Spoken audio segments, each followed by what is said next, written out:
Was it really that hard? I didn't know that I would have to go. I guess it wasn't that far away that I could reach out to. I said I'll hold on. It's a simple principle, but now I'm stuck on my own. I need to find a way to save myself. Since I'm not a hero, since I'm not a hero, since I'm not a hero, since I'm not a hero, since I'm not a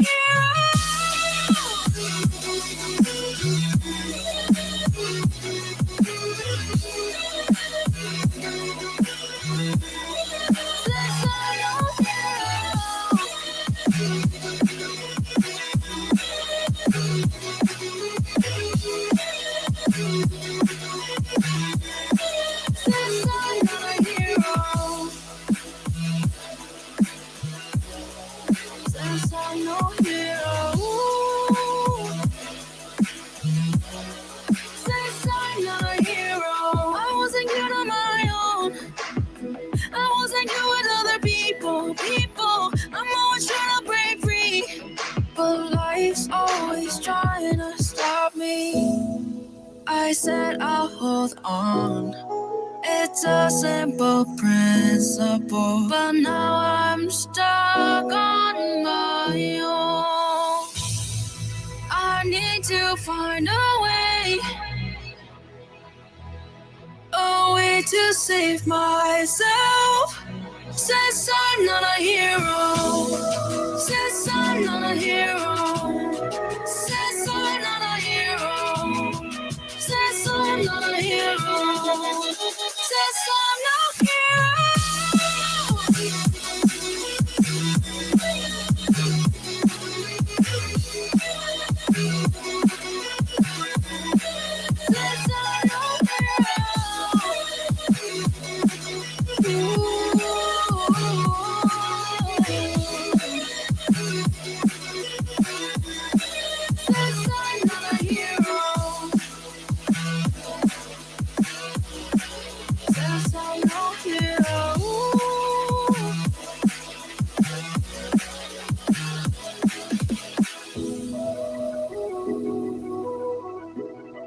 Since I'm no hero, since I'm not a hero.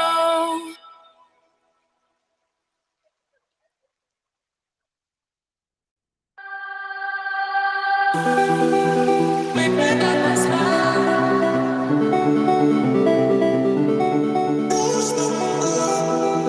Make me that smile.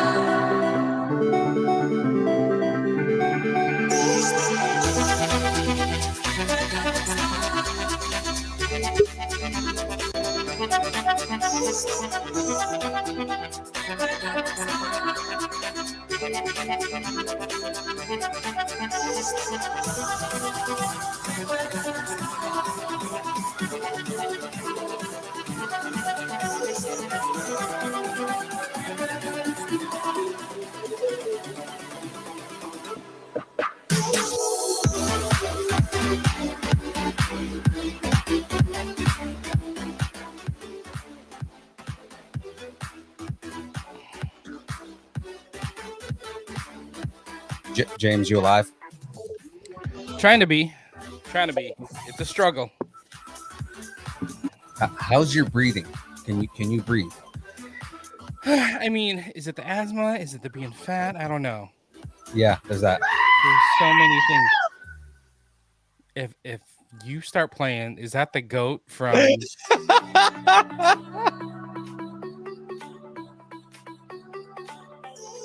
that the goat?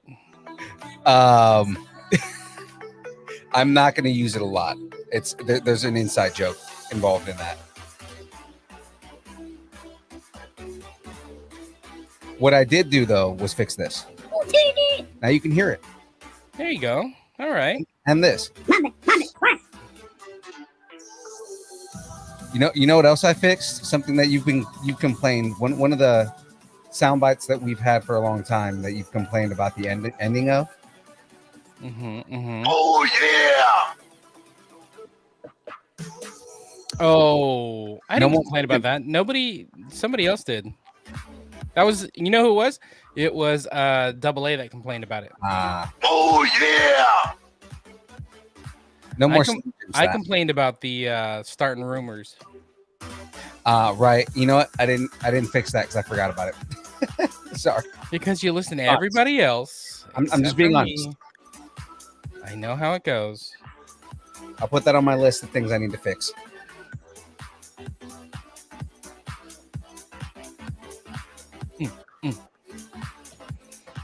It's a pretty good song. Thank you.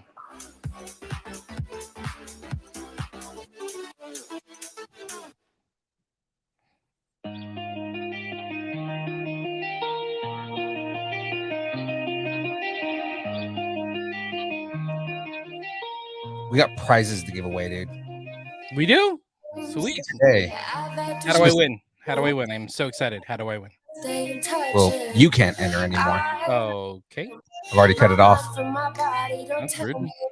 But it was you had to tag a friend on the Instagram or the Facebook post, or both. Or both. There's only one person that did both. I'd probably tag you, tag my mom, so. Yeah. Lady Deadpool Fresno. She is one of the smarter ones out of all. She did both Instagram and Facebook. She's the only person that's got 2 entries. Kudos. Very smart of her.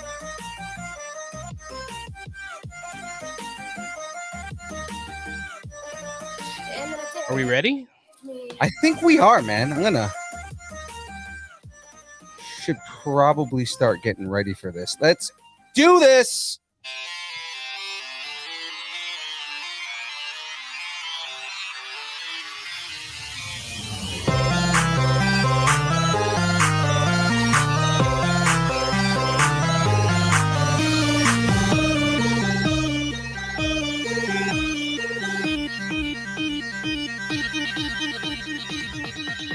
Distance nerding. Hey! Oh! Hey! Hey, and the O's and the U's and the E's. And the O's. Vowels, everybody. And sometimes yee. There's definitely yees. Ladies and gentlemen, you are now watching Distance Nerding. He's Mighty Young Phil. And he is the strongest Avenger, Jamez 5000. And we're here to nerd together. We're talking about anything pop culture, movies, food, music, wrestling, whatever you're nerding out on. We want to talk about it. And that was the fastest you've ever said that. I know, right? Guys, got to follow us on Instagram, Facebook, Twitter, Twitch, YouTube, Linktree, TikTok, all at Distance Nerding. Jamez, how you feeling, man? Feeling good. Feeling ready. Let's do it. Good. You got like all your energy. You're alive, raring to go. Ball of energy, not a ball of virus. I'm ready to go. Let's do it. Hell yeah. Well, guys, this week on deck, we've got The download. What if Mr. Fantastic and Deadpool did a movie together? Starting rumors. Is Superman coming back from the dead again? No, right? And then we got the breakdown. An ambiguum-sized breakdown. We're talking Miss Marvel. Hell yeah. But guys, But first, let me get a shout out. Shout out to Poddex. In fact, this episode is powered by Poddex. Poddex are a unique interview, questions, and episode starting prompt in the palm of your hand. So whenever you are a new podcaster or an existing podcaster or looking to grow your audience, get more engagement, interview people while you build Legos, you gotta check out Poddex at poddex.com. Yeah, it's a thing. It's a thing. Interviewing people while you build Lego. Yeah, totally a new thing. Use code nerding10, nerding10 for 10% off, so you can interview all kinds of celebrities and friends and family and artists and I don't know, Garbage Pail Kid artists and comic book creators. It's great. Do it all. Do it all. Garbage Pail Kid artists and all of the things. That sounds like a lot of fun. That was my hint for you to be like, hey, we got to reach out. Yeah, no, I definitely have to reach out. But guys, I mean, you know, if the show in itself is powered by Poddex, then you may ask, where the hell does young Phil get all that energy? Well, let me tell you where. Guys, he gets it from W. W is an emerging brand of energy drinks created to help focus, concentration, reaction time with no jitters or crash. W contains no maltodextrin, no sugar, no fillers, no artificial colors or dyes. Guys, to find out more about W, go to www.w.gg and put in the code nerding10 and you get 10% off. In this 4 delicious flavors. Hit Thomas Wong with them flavors. Tell him what's up. Thomas Wong, let me tell you about the flavors, man. We got Dub Sludge, which is a Granny Smith apple and secret sauce. You got the Galaxy Grenade, which is watermelon, guava, and lime. And if you think that's a weird combination, it tastes like Skittles having sex in your mouth. It is delicious. Orgasms. From there, we've got my favorite flavor, and that's Dragonade. Dragonade is a dragon fruit strawberry pink lemonade. And then, of course, the newest of the flavors, we've got Beach and Peach. Beach and Peach is a mango white peach cooler. And then, of course, the Passion Joy tea, which is a passion fruit iced tea. And that is the 5 flavors. Now, guys, Passion, joy. That pretty good. Not bad. Now, guys, I'm not giving this away tonight, but I have a brand new tub of Dragonade. What? I'm going to be giving this away. I'm going to do another giveaway here on the grams because we're going to do it for the gram.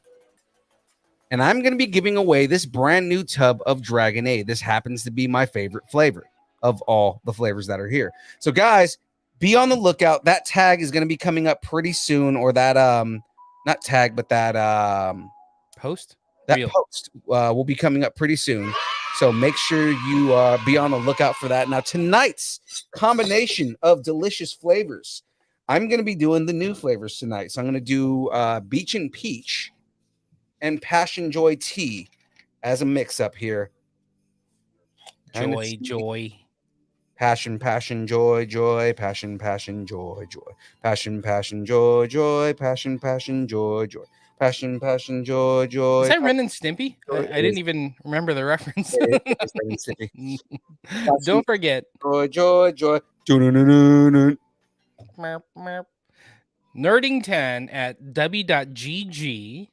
That's right. And get 10% off. That is right. Now, I guys, like it. I think it might be just enough time for what is it called? What was that again? The Geekend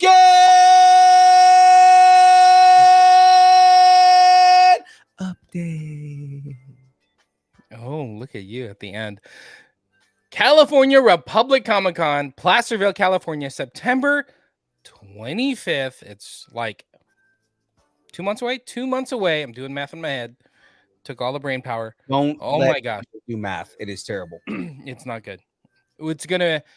I can't wait for this. We have done what, four Colossus Girl cons this year already. So we've been to Oregon, we've been to Idaho, we've been to Nevada, we've been right here in California, down in the Bay Area. But this one, California Republic Comic Con, is in Placerville, California, just outside Sacramento. It's in our backyard. Yep. It's gonna be so much fun. I'm super excited. I was talking to Marina earlier. They're gonna start announcing panels probably next week. Oh, Super I'm excited excited about that. I can't wait to see who we're going to be interviewing because that. Right. Pull back the curtain a little bit, ladies and gentlemen. We don't know who we're interviewing yet. As of right now, we don't As know. of right now. But that's all right. That's all right because I like it. It's fun. Yeah. They always bring super interesting guests. It's everybody's like so different and interesting and unique to the Colossus Girl cons. Like Brian A. Prince, like it's so cool to meet the Predator. Oh, by the way, he was also in Civil War. Oh, by the way, he was also in Black Panther. Oh, by the way, he's awesome. going to be on our show in like 2 weeks. Exactly. By the way, yeah, guys, I haven't announced the August slate, but I just I've got to build it. But we're going to be putting our schedule out for August pretty soon here. Right. It's nuts. It's nuts. So anyway, California Republic Comic Con, Placerville, California, September 25th. They're going to be announcing probably next week some of the panelists that are going to be there. But again, just like every one of the Colossus Girl cons, amazing artists, amazing vendors. Hopefully, we'll see Darren Chibi out there. Eric Ruiz said he's going to be in Placerville, so we will be seeing Eric Ruiz. Hopefully, it's not just Eric. Hopefully, we've got some Lucharillas stuff, maybe some early merch concepts. I don't know. I don't know this for sure. I'm just throwing it out in the ether. That's really what I'm doing here. Eric, we got to talk more because I want to know what we're going to do for like merch or like lithographs or anything. If you're going to be signing stuff, it's going to be awesome. Super cool about that. Super cool. In the chat just mentioned that it's T-3 days for SDCC. Yeah, well, I think it's right now. I think it's technically starting right now. So before I forget, I think Luis Rivera will also be in Placerville for California Republic Comic Con. All the cool artists will be there. I think Chris Marinan, but it's not confirmed, so I don't want to give away too much. Anyway, tons of vendors, tons of artists. The cosplay contests at these events always go off, so make sure you stick around for that.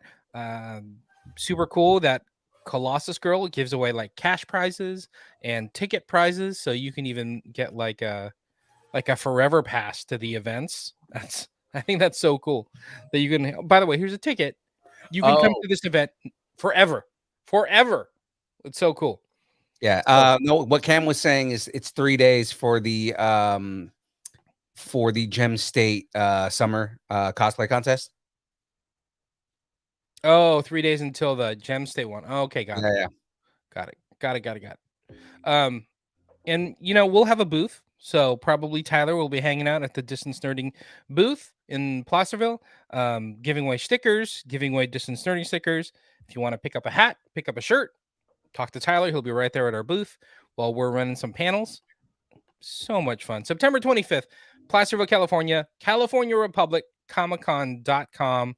More information posting very, very soon. I'm excited, man. I'm always excited. I have so much fun at these cons.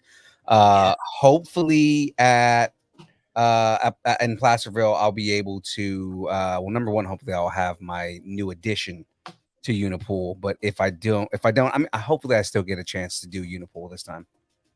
You can do Unipool whenever you want. I couldn't do Unipool at the last show because we were so busy through the entire show. There was no way for me to do it. Yeah. You can sit in a onesie all day long in 90-degree heat. That's fine. Technically, I could have done him for the cosplay contest, but the costume was actually in your car. We never pulled it out, and I was like, yeah, it's gonna be kind of weird for me to like run out, grab the costume, run back, change into the costume, and then come back on stage. So like I was like, yeah, I'm just gonna skip it. I hear ya. It would have been funny if I showed up as Unipool at that cosplay contest, though. Yeah, that would have been fun. That's your thing now. You got to crash every cosplay contest that you can find. As Unipool, like we did in Reno. Oh man, the moderators in Reno were not expecting me to go up there and do all the things that I did, and they had so much fun with it. Right, exactly. Well, we got on the hook for being judges for the contest. I didn't know that was going to happen, but it was cool. It was cool. I think it would have been fun if I could have judged the contest as Unipool the entire time. Stole the show. All right, let's get into this. Ideas. All right. Well, I think it might be time for the download. Uh-oh. Better late than never. All right. You good? I'm fine, man. I'm great. All right. Yeah. I'm good. Don't forget, check out the Distance Nerdington post on Facebook for all the news, all the trailers, all the reactions, everything that's going on in the nerd world. Anything you're nerding out on, make sure to go check it out. There's always, we're like in Comic-Con week, so there's going to be a ton of news dropping in the next few days. God, next week is going to be we're going to just be ready for a long episode next week, guys. Yeah. Yeah, there's going to be a ton of stuff going on. So make sure you check out Distance Nerdington post on Facebook, trailers and all the business. I think we what did we post? The House of Dragons. They just posted a new trailer. I think they're going to have a panel at SDCC, so they just released the trailer today. So it's all happening, yo. Yeah. I'm ready for it all. Okay. For all of the fun. Let's get into this news. So, ready for this? Jeff Goldblum says, yes. Chaos. It finds a way. Yes.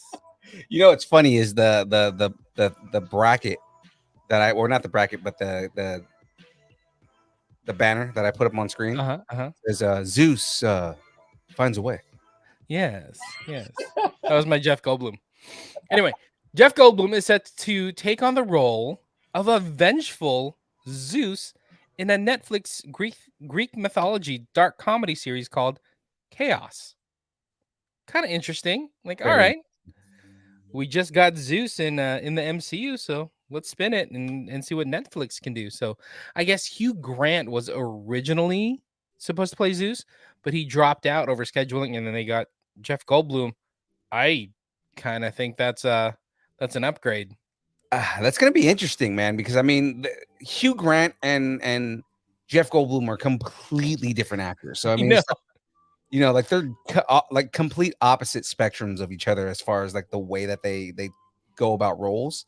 So it's gonna be interesting to see who Hugh Grant being somebody who probably would have like taken like a calmer, maybe like a more sarcastic view of the role, to being someone like Jeff Goldblum who kind of like overdoes the role a little bit, which is a good thing. I mean, I love the way he does it. Yeah, I love Jeff Goldblum. He's super funny. I love how he's such like a caricature like of himself. Yeah. So he's just like a better version of his character of him. It's so weird. It's so weird. Right. Thomas Wong is doing you taking requests? I don't I think he's asking for us to both do a Chewbacca. You want to do a Chewbacca real quick? I think that's you. I just want to see what your Chewbacca sounds like. Okay. All right.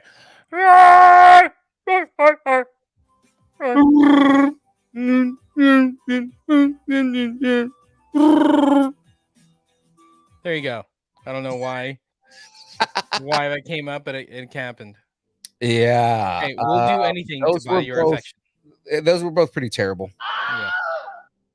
All right, keep going. I have a Chaosopsis. Synopsis.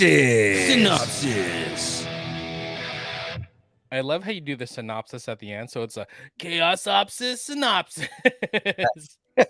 I love how that sounds. All right. Mine was better, by the way. What's that? Thomas said my Chewbacca was better, by the way. Of course it is. Of course it is. We get it. Chaos is described as a contemporary take on Greek mythology exploring love, power, and life in the underworld. Nothing is sacred in Koval's bold reinvention of Greek mythology. Think tracksuits, not togas. Except that the treachery and arrogance of the bunch of inconsistent gods and their cosmic machinations, Machination. some things never change. That'll be interesting. It's going to be really interesting to see his take on Zeus. Mm-hmm. I dig it. So the series will consist, again, it's called Chaos. The series will consist of 8 episodes and is slated to begin production later this summer for Netflix. I got a bunch of Netflix news. Yeah, I know. I saw that. So in more Netflix news, who knew losing 1 million subscribers would be a good thing? Isn't No, that weird? it is super weird to like you lose all that kind of stuff and like you lose everything, but you Yeah. still kind of win in the end. Yeah, exactly. So Netflix, second quarter of 2022, earnings have come in with the streamer losing 970,000 subscribers during the 3 months. So, quarter 2. Yeah. So just short of like $1 million. I guess from the beginning of the month or from beginning of the year through March, they lost 200,000 subscribers. So you're like, what the hell? What is happening? And why is losing 1 million subscribers a good thing? I mean, I think it's a combination of two things. I think it's a combination of their prices continuing to increase, and then them cracking down on people Sharing. And I think a lot of that, like, I wonder if it's like actual subscribers that they're losing or if it's viewership. Could You know what I mean? But why is that good? 1 million subscribers? I guess the projection was for quarter 2, they were supposed to lose 2 million subscribers. So they only lost half that. So I guess it was like a good thing. They're like, I guess that's a win. They're like, we didn't lose as many as we thought we were going to, so I guess that's winning. Right. But check this out. I didn't even think of this when it came out. But so season 4, Stranger Things, massive hit, 13 Emmy nominations. The new season was split into 2 parts, and the first half, right, came out in Q2, May 27th, and then the second part came out on July 1st, which is technically quarter 3. I'm like, so they kind of like packed Q2 and they set up Q3. Like I didn't even think of that when they were releasing it, but it makes so much sense. Like, Weird. Hey, Yeah. we're gonna hook you for Q2 going into Q3, so you have to stay with us. Right. It was kind of like, that was their way of like keeping people. I know, it's crazy. Oh, what's going on here? I'm just catching up. So Eric is saying AEW possibly had their most violent main event tonight on Dynamite, barbed wire everywhere death match. Yeah, they're in the middle. So wrestling news, AEW, they're in the middle of Fyter Fest, and it was Eddie Kingston versus Chris Jericho, Painmaker version of Chris Jericho, in this barbed wire match. So it was like a pay-per-view. This card tonight is stacked, by the way. It's like a mini pay-per-view, but on network TV. So Kingston just made the list. He just made the list. The list of barbed wire. So hopefully, if you have cable still, you can watch Dynamite. Since mine is DVRing right now, I'll be able to watch it tomorrow. That's tomorrow's news. Okay, let's keep going. We got more Netflix news. So, yeah, right. Lose 1 million subscribers. What are we gonna do? How do you solve that? Let's add ads. They're just like, are they trying to drive people away? I know. I don't get it. I don't get it. So soon, Netflix will have a cheaper version of itself with an ad-supported option for people who are choosing Netflix to binge all their stuff. So it's, it kind of makes sense. Like, let's see if we can lower the price point and just get new subscribers, but also kind of on the back end earn some revenue with ads. Right.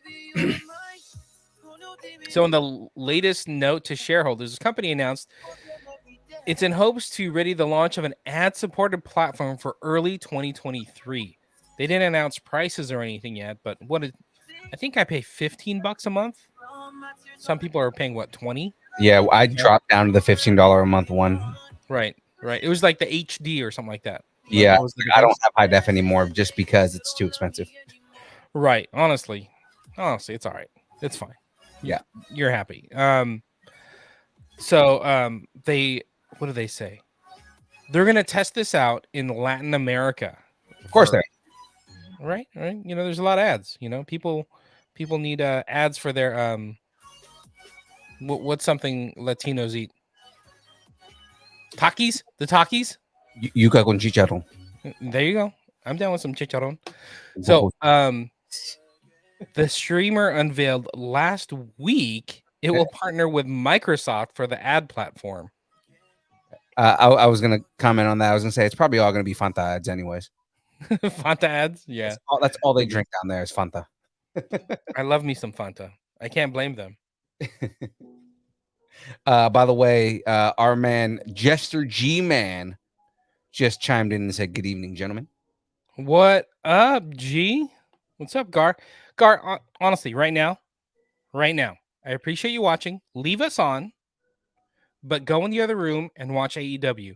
It's going to be a huge pay-per-view card, but on TV. Go watch right now. Chris Jericho's on. You're going to be happy. John Moxley's going to be fighting later. You're going to be happy. Go watch. Moxley fighting tonight. I don't know. I just know he's fighting. Okay. Okay, let's keep going. I'm trying to get through news quickly, but I keep getting derailed. It's my fault. Sorry. It's all good. Okay, so let's recap. So we lost 1 million subscribers. We're adding an advertisement platform.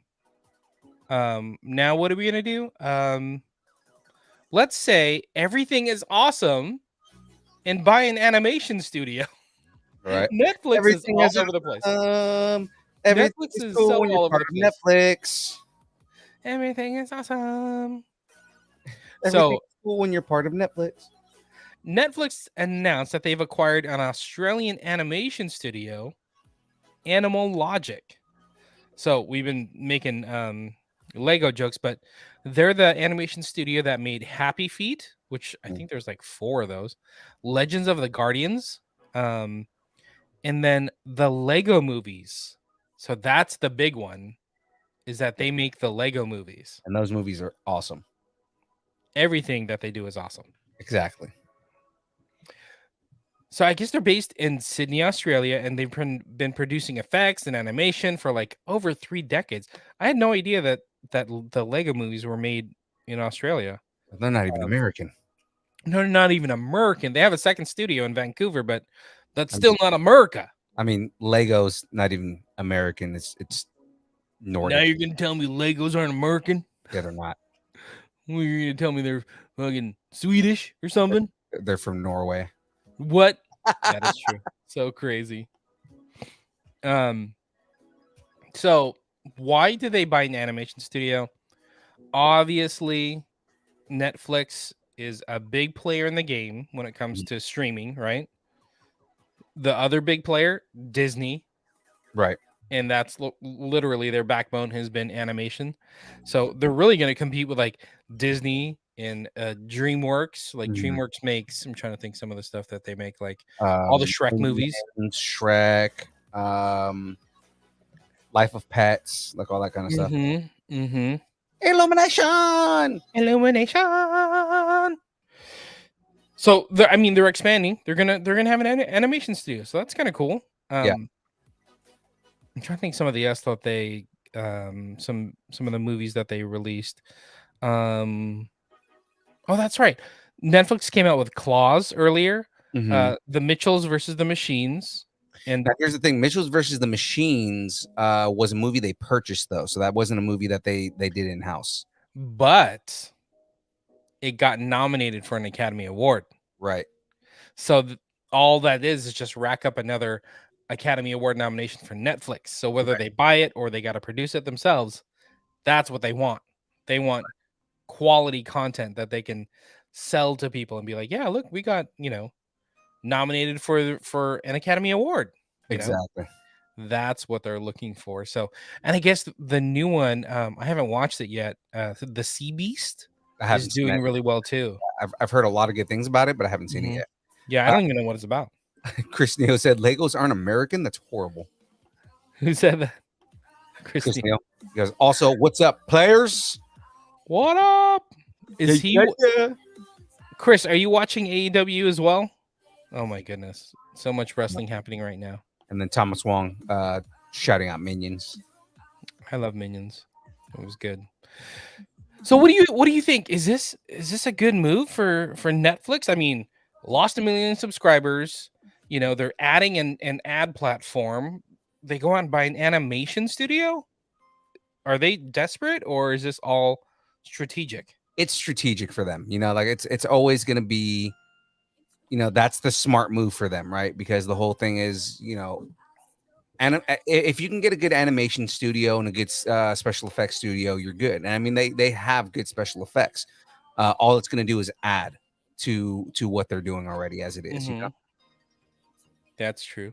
That is true. Okay. Yeah, I'm kind of down with this. I'm good with Netflix coming out with their own content, and maybe they'll just have more outlet for animated stuff now. Right. So instead of buying it all, they can create it themselves. They'll have their own Bluey. I love Bluey. I love Bluey. All right, let's move away from Netflix. That was a lot of Netflix news. Yeah. Let's talk Amazon. Prime Video is recruiting Eddie Murphy for a new holiday movie on the streamer. It's going to be called Candy Cane Lane. I don't know about this. I'm interested in knowing more. Netflix did a good job with their Christmas movies that they've been putting out, right? So I mean, I'm sure if Amazon steps it up and gets, and then they start putting out more kind of like more visible original content, because a lot of their stuff is niche, right? So it's like if they start putting stuff out there that gets attention, then maybe they can like grow their subscriber base. Which I mean, even then, like they already own everybody as it is. So I mean, yeah, I just spent a lot of time watching Amazon. I was just like, you know what? Let me just explore Amazon, and I ended up watching Fluffy Breaks Even. So Gabriel Iglesias, Fluffy. Oh God, yeah, he has 3 seasons of like a food show. What? Yeah, I know, right? I didn't even know that. The whole premise is him going on the road, right? Like doing his shows, right? Going with his comedy friends that are opening up for him, trying different food in the various cities that he's going to. And then it's called Fluffy's Breaks Even. So one day they'll eat all the new food that people are talking about, that places they should go visit. But then the next day they go do a workout. Oh, wow. So that's the whole thing about breaking even. Like, we're going to get all these calories, eat all this junk food, and then we're going to break even by doing this workout. They'll go, they played football. They went to an MMA gym. They did CrossFit. They did all kinds of different stuff. It's a really fun show. Fluffy Breaks Even. I'm gonna have to check that out, man. Do you remember there was a comedy special where he talked about like how he lost so much weight, and he was like, pretty much, because I'm on the road all the time, it was like he would eat like a plain McChicken and a plain McFish, or like fish sandwich from McDonald's. Yeah, he lost 100 pounds. Yeah, on DDP yoga, and they talk about it in the show. I didn't know that. Yeah. And it's great because, spoiler alert, DDP ends up on the show because one of the episodes they go to Atlanta, and he ends up in this crazy restaurant where the food is like piled high. Everything is like huge, like the pancakes are bigger than the plate type thing. He ends up there and he posts about it, and then next thing you know, DDP comes walking in. He's like, "What are you posting?" It's so good. That is funny, man. I love it. It was fun. Total setup, but I love it. I don't even know where we are. I just want to talk about Fluffy. Oh, anyway, Eddie Murphy. That's where we are. Candy Cane Lane. I have no idea what this what this is about, but check this out. So it's being produced by Amazon, ton of money behind it, with Imagine Entertainment, Eddie Murphy Productions. It'll be directed by Reginald Hudlin, with a spec script, so like a potential script by Kelly Younger, which Okay. is like all right, okay, what does that mean? Younger has credits that include Muppets Now, Muppets Haunted Mansion, which was actually kind of funny. Yeah. Ralph Breaks the Internet, Frozen 2, Moana, and Raya the Last Dragon. So she's got some Disney heavy hitters on her, dude. right, that's what I'm saying. Yeah. And then on the other end of that, so it's a reunion. Eddie Murphy, Reginald Hudlin, and Brian Grazer, who teamed for Boomerang back in the 90s. Yes. It's them coming back together. So wow. I don't even know if this is live action or animated, but I'm super like into this already. I'm down with this. Right. But I mean, Eddie Murphy, like, it's kind of been a sleeper, but he's kind of in a big comeback right now. He has been, man. And it's just been kind of just underlying. Like, you're like, oh, Eddie Murphy's in that. Oh, Eddie Murphy's in that. It's like he's been in Coming to America for Amazon. Right. Dolomite Is My Name for Netflix. It was such a good movie. He won an Emmy for hosting Saturday Night Live. Beverly Hills Cop 4 is being created directly for Netflix. Dude, there's so much going on. Yeah. And wasn't the Saturday Night Live thing, wasn't that his first SNL appearance, like, since he left? Oh, maybe it could have been. There was like a big deal about that. Maybe. I don't know. But yeah, I mean, Eddie Murphy's making a big comeback right now, and it's all streamer stuff. So yeah, I'm kind of into this. Kind of into it. So I don't know about Candy Cane Lane, but I'm all for it if it's got Eddie Murphy. Right. So what do you think? Do you think this will be good? I think it'll be good, man. Or are we gonna fall for another banana in the tailpipe? Hey man, I'm not gonna fall for no banana in the tailpipe. Oh man. Chris Neal, or actually Eric Ruiz in the chat saying, what's everybody's opinion on the whole Vince McMahon, aka Old Man Withers fiasco in WWE? Oh, the allegations, I should say. Yeah. I mean, did it happen? Probably. Is it going to affect WWE? I mean, I think it is. I think they're going to adapt and change. And I mean, if in a weird way, it could be good because this may clear the way for, say, Stephanie. I was going to say Stephanie needs to be given the helm and Triple H, and they are both very roster driven. Right. Like, they are both very like, we're doing for the boys and the girls in the locker room. So I think they're going to have, if things, change. And if there's anybody that knows how to write good stories and take care of the locker room, it's Triple H, man. Yeah.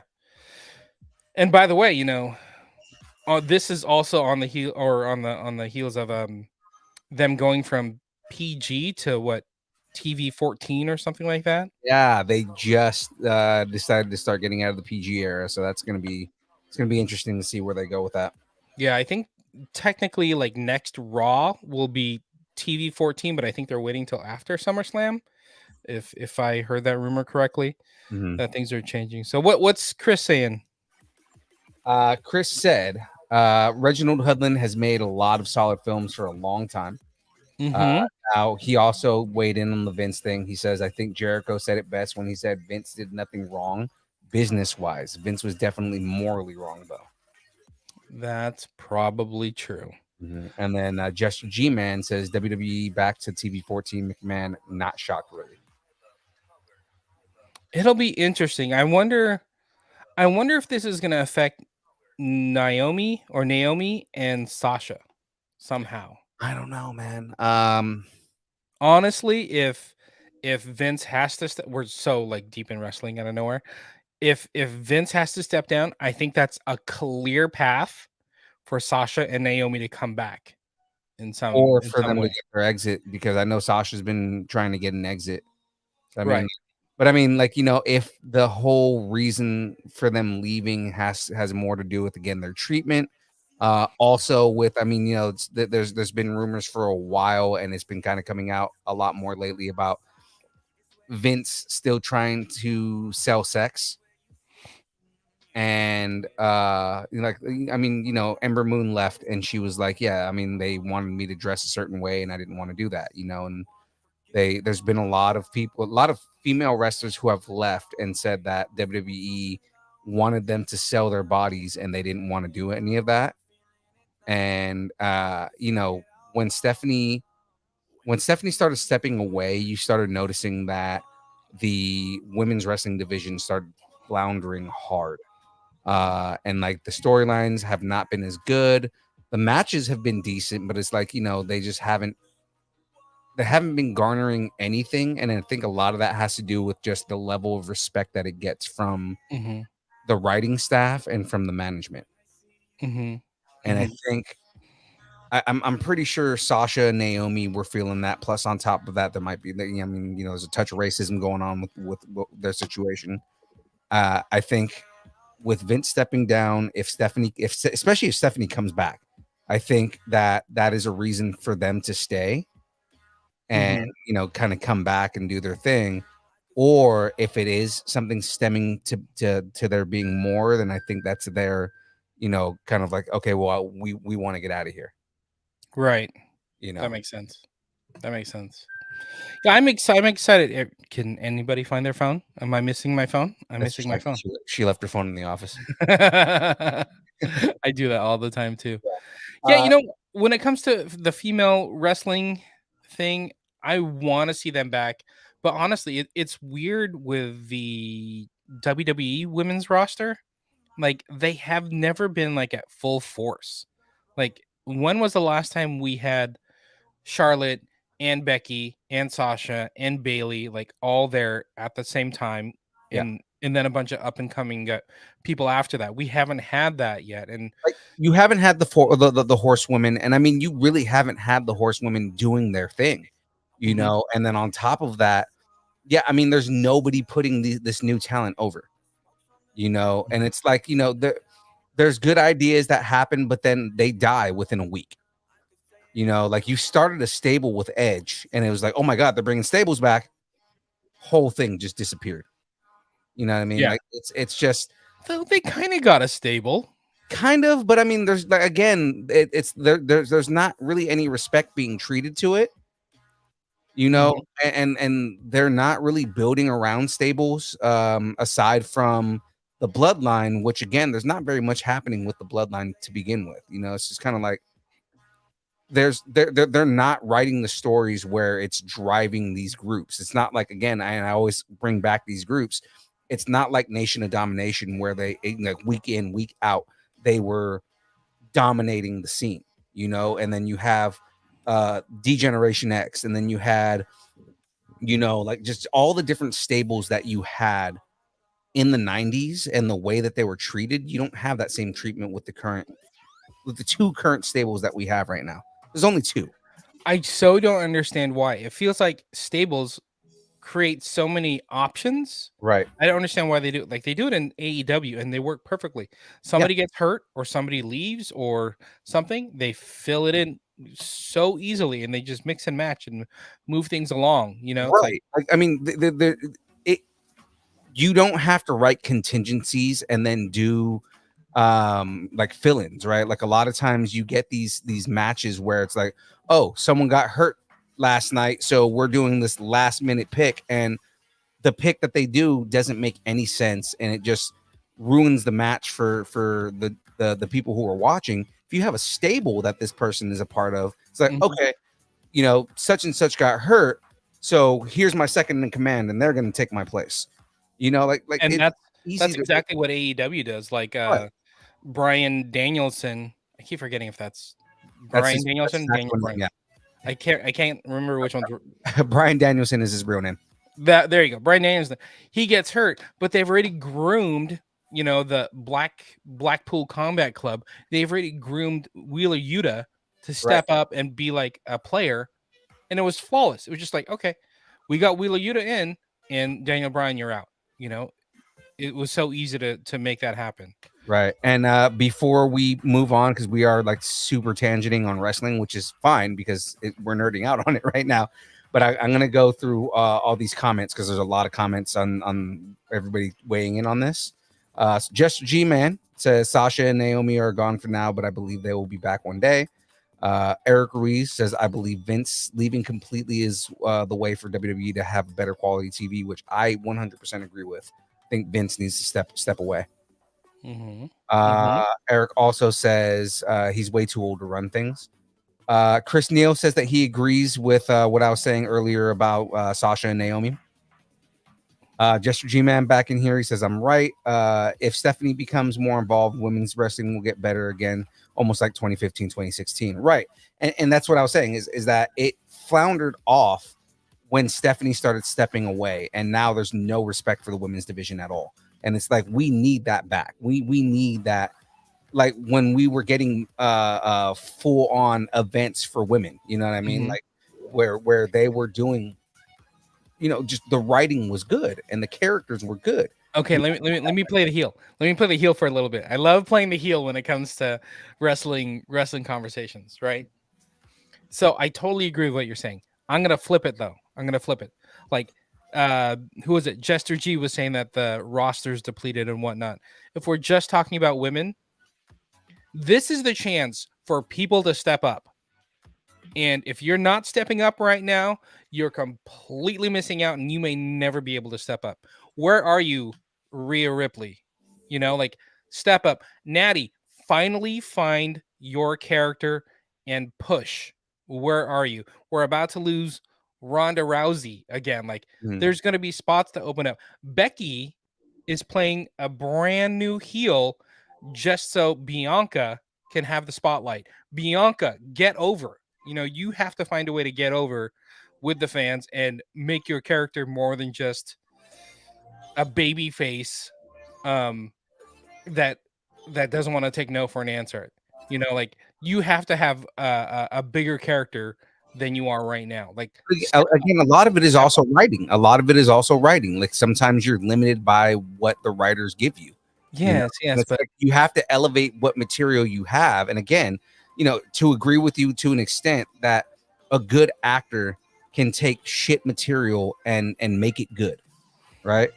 You know, that's something that's there. Like, you know, these people who are not stepping up, take the crappy characters that you're being given and try and find a way to elevate it, right? But I mean, like, at the same time, it's, you know, they write them into corners a lot of times.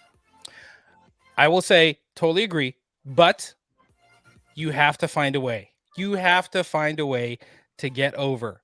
Like, when Becky started this heel turn with Big Time Bex, I hated it. I hated it for the wrong reasons. I didn't believe it, but how she's leaned into it and went so far, like, over Lady Gaga, Elton John outfits, you know?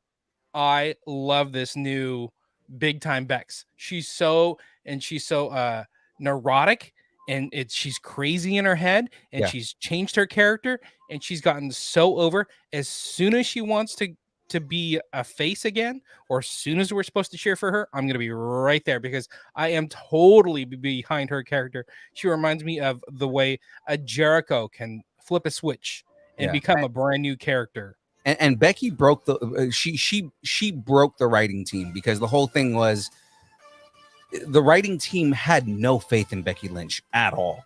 Right. They did not give her any good storylines. They did not give her anything good. She was always cannon fodder. She was always she was damn near a jobber at one point. When she won that first title, you know, when she got that first title run, she ran with it and she developed that character. And now every shitty thing they give her, she finds a way to make it good. Right. You know, that's what I'm saying. Again, that's where I was saying, where I agree with you is I do agree that if you're given a shit character, find a way to make it good. Right. Life finds a way. She found a way. Finds a way. Again, going through the comments here, Jester G-Man saying and I agree with this. What truly made the Attitude Era great? Tag teams and stables. 100%. because a lot of it was the characters, but a lot of it was them being elevated by the stables that they were in. You know, The Rock was elevated by every stable he was in. Stone Cold Steve Austin was elevated by countering every stable that he went against, right? Right. Stone Cold Steve Austin is a different monster because he wasn't a heel, he wasn't a face. He kind of was just in that gray area, and he just found ways to destroy everything in front of him, and it was great. Everybody loved the mayhem that he created, right? Moving on to the next one. Vince should have stepped down at least a decade ago. I agree with that. My only counter to James' heel take is WWE needs better writing, and he said that I beat him to it. Is that sometimes you get written into a corner, right? Eric Reeves back in here. He says, if Vince doesn't want you over, even if you get over, he'll bury you. That's true. That's 100% true. If it, you could make an argument all day, but he did it to Kofi Kingston. Kofi Kingston was over, was completely over, buried him. Where is Kofi Kingston now? He's on SmackDown. But you look at every character that organically gets over, right? If it's not a character that Vince wants to be over, but they're over anyways, he will find a way to bury them. CM Punk is another example of a character that was over with fans that Vince found a way to bury to a point. Now CM Punk will not work with WWE. Yeah. You know what's interesting about the New Day with Big E getting hurt? Yeah. I didn't realize, but he was such the linchpin of it, because without him, the New Day is just kind of floundering. Yeah. You know, and they're nothing new. They don't bring anything new. It's like the creativity, whether that's writing or not, because they're not in the limelight. And it's crazy to me that you have the New Day, who were so over for so long.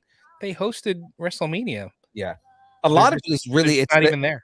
The dynamic of the three of them together. Yeah, exactly. Right. Because the whole thing is like, same thing with Woods. When Woods got hurt, he kind of just disappeared, and he hasn't really found a way to come back.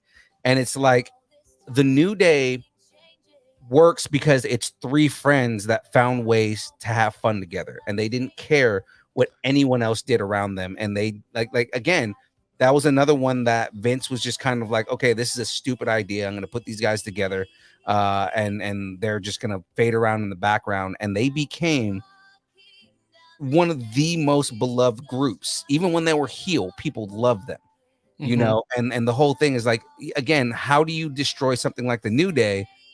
Break them up. Right.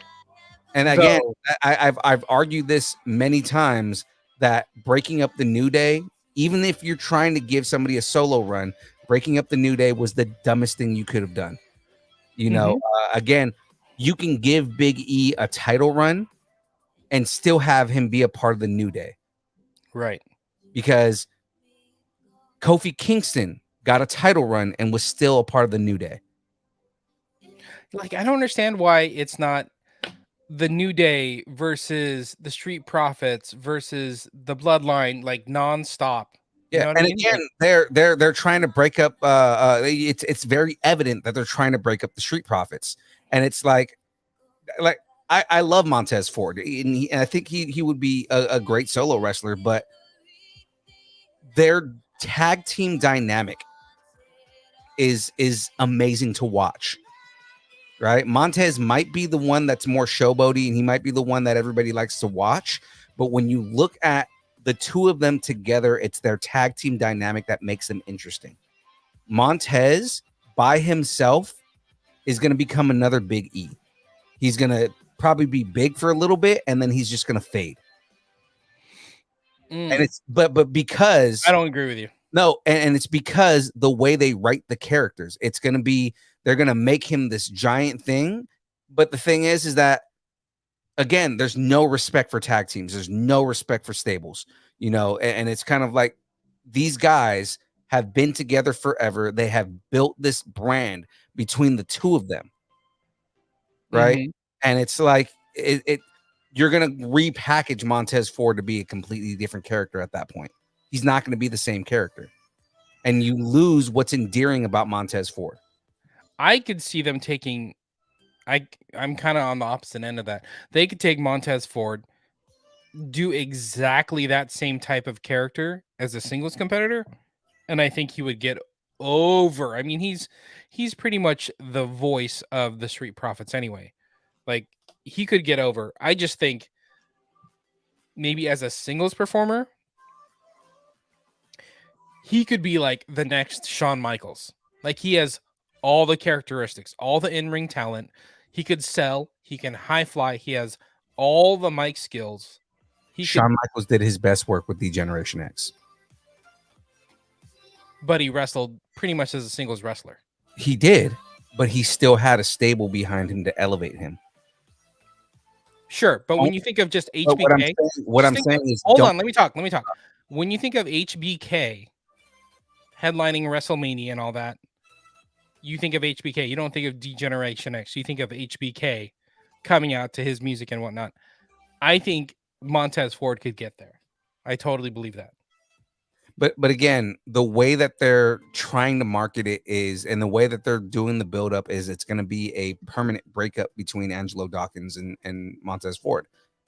Don't do that. Like, yes, give him a solo run and let him do his thing, but don't break him off completely with Angelo Dawkins, because now you're wasting talent, because what they're doing is they believe that Montez Ford has the ability to be somebody great, but they don't believe in Angelo Dawkins, and Angelo Dawkins is a solid wrestler. Yeah, he's solid, but he's then not Montez Ford. But the thing is now, like so they're gonna break him up. Montez gets elevated for a while. Angelo probably ends up leaving and goes to another promotion, because WWE is gonna, just the way they write is, they're gonna forget him. Hey, because you know, it's like that, but it's like that all the time. You say you don't know that, but give me an example of when they break someone up and that doesn't happen. They break up people all the time and they bring them back together all the time. But what I'm saying is they tend more to break up teams, and then one person ends up leaving the promotion, one person stays there, but then the person who stays there, either they do go and find their own thing, or they flounder in the mid card. And what I'm saying is, don't take a tag team that is a solid, good tag team, that is good at what they do, that is a title contender, that is someone who can build good rivalries as a group, in favor of creating mediocrity in one character, on a single character. Who was Otis's tag team partner back when they were Heavy Machinery? Again, I forget his name. Exactly. It doesn't matter who he is, because Otis was the star, not this other guy. The Otis right now, he's doing better. He's doing better with the Alpha Academy. Like, at least he's something to be a heel and have fun with. And Gable, like Gable was better with what's his face before he got hurt. Shelton Benjamin? No, not Shelton Benjamin. His memorable. Somebody memorable, huh? His original partner. I don't know. I like Gable the way. Dude who ended up being Kurt Angle's son. Oh, that guy got hurt. I forgot his name. No, I remember he tore a pec and never came back. But I mean, like, it's like that tag team was better. And again, Chad Gable was the one that they were trying to get rid of, because Jason Jordan, right? Because Jason Jordan yelling at you. Yeah.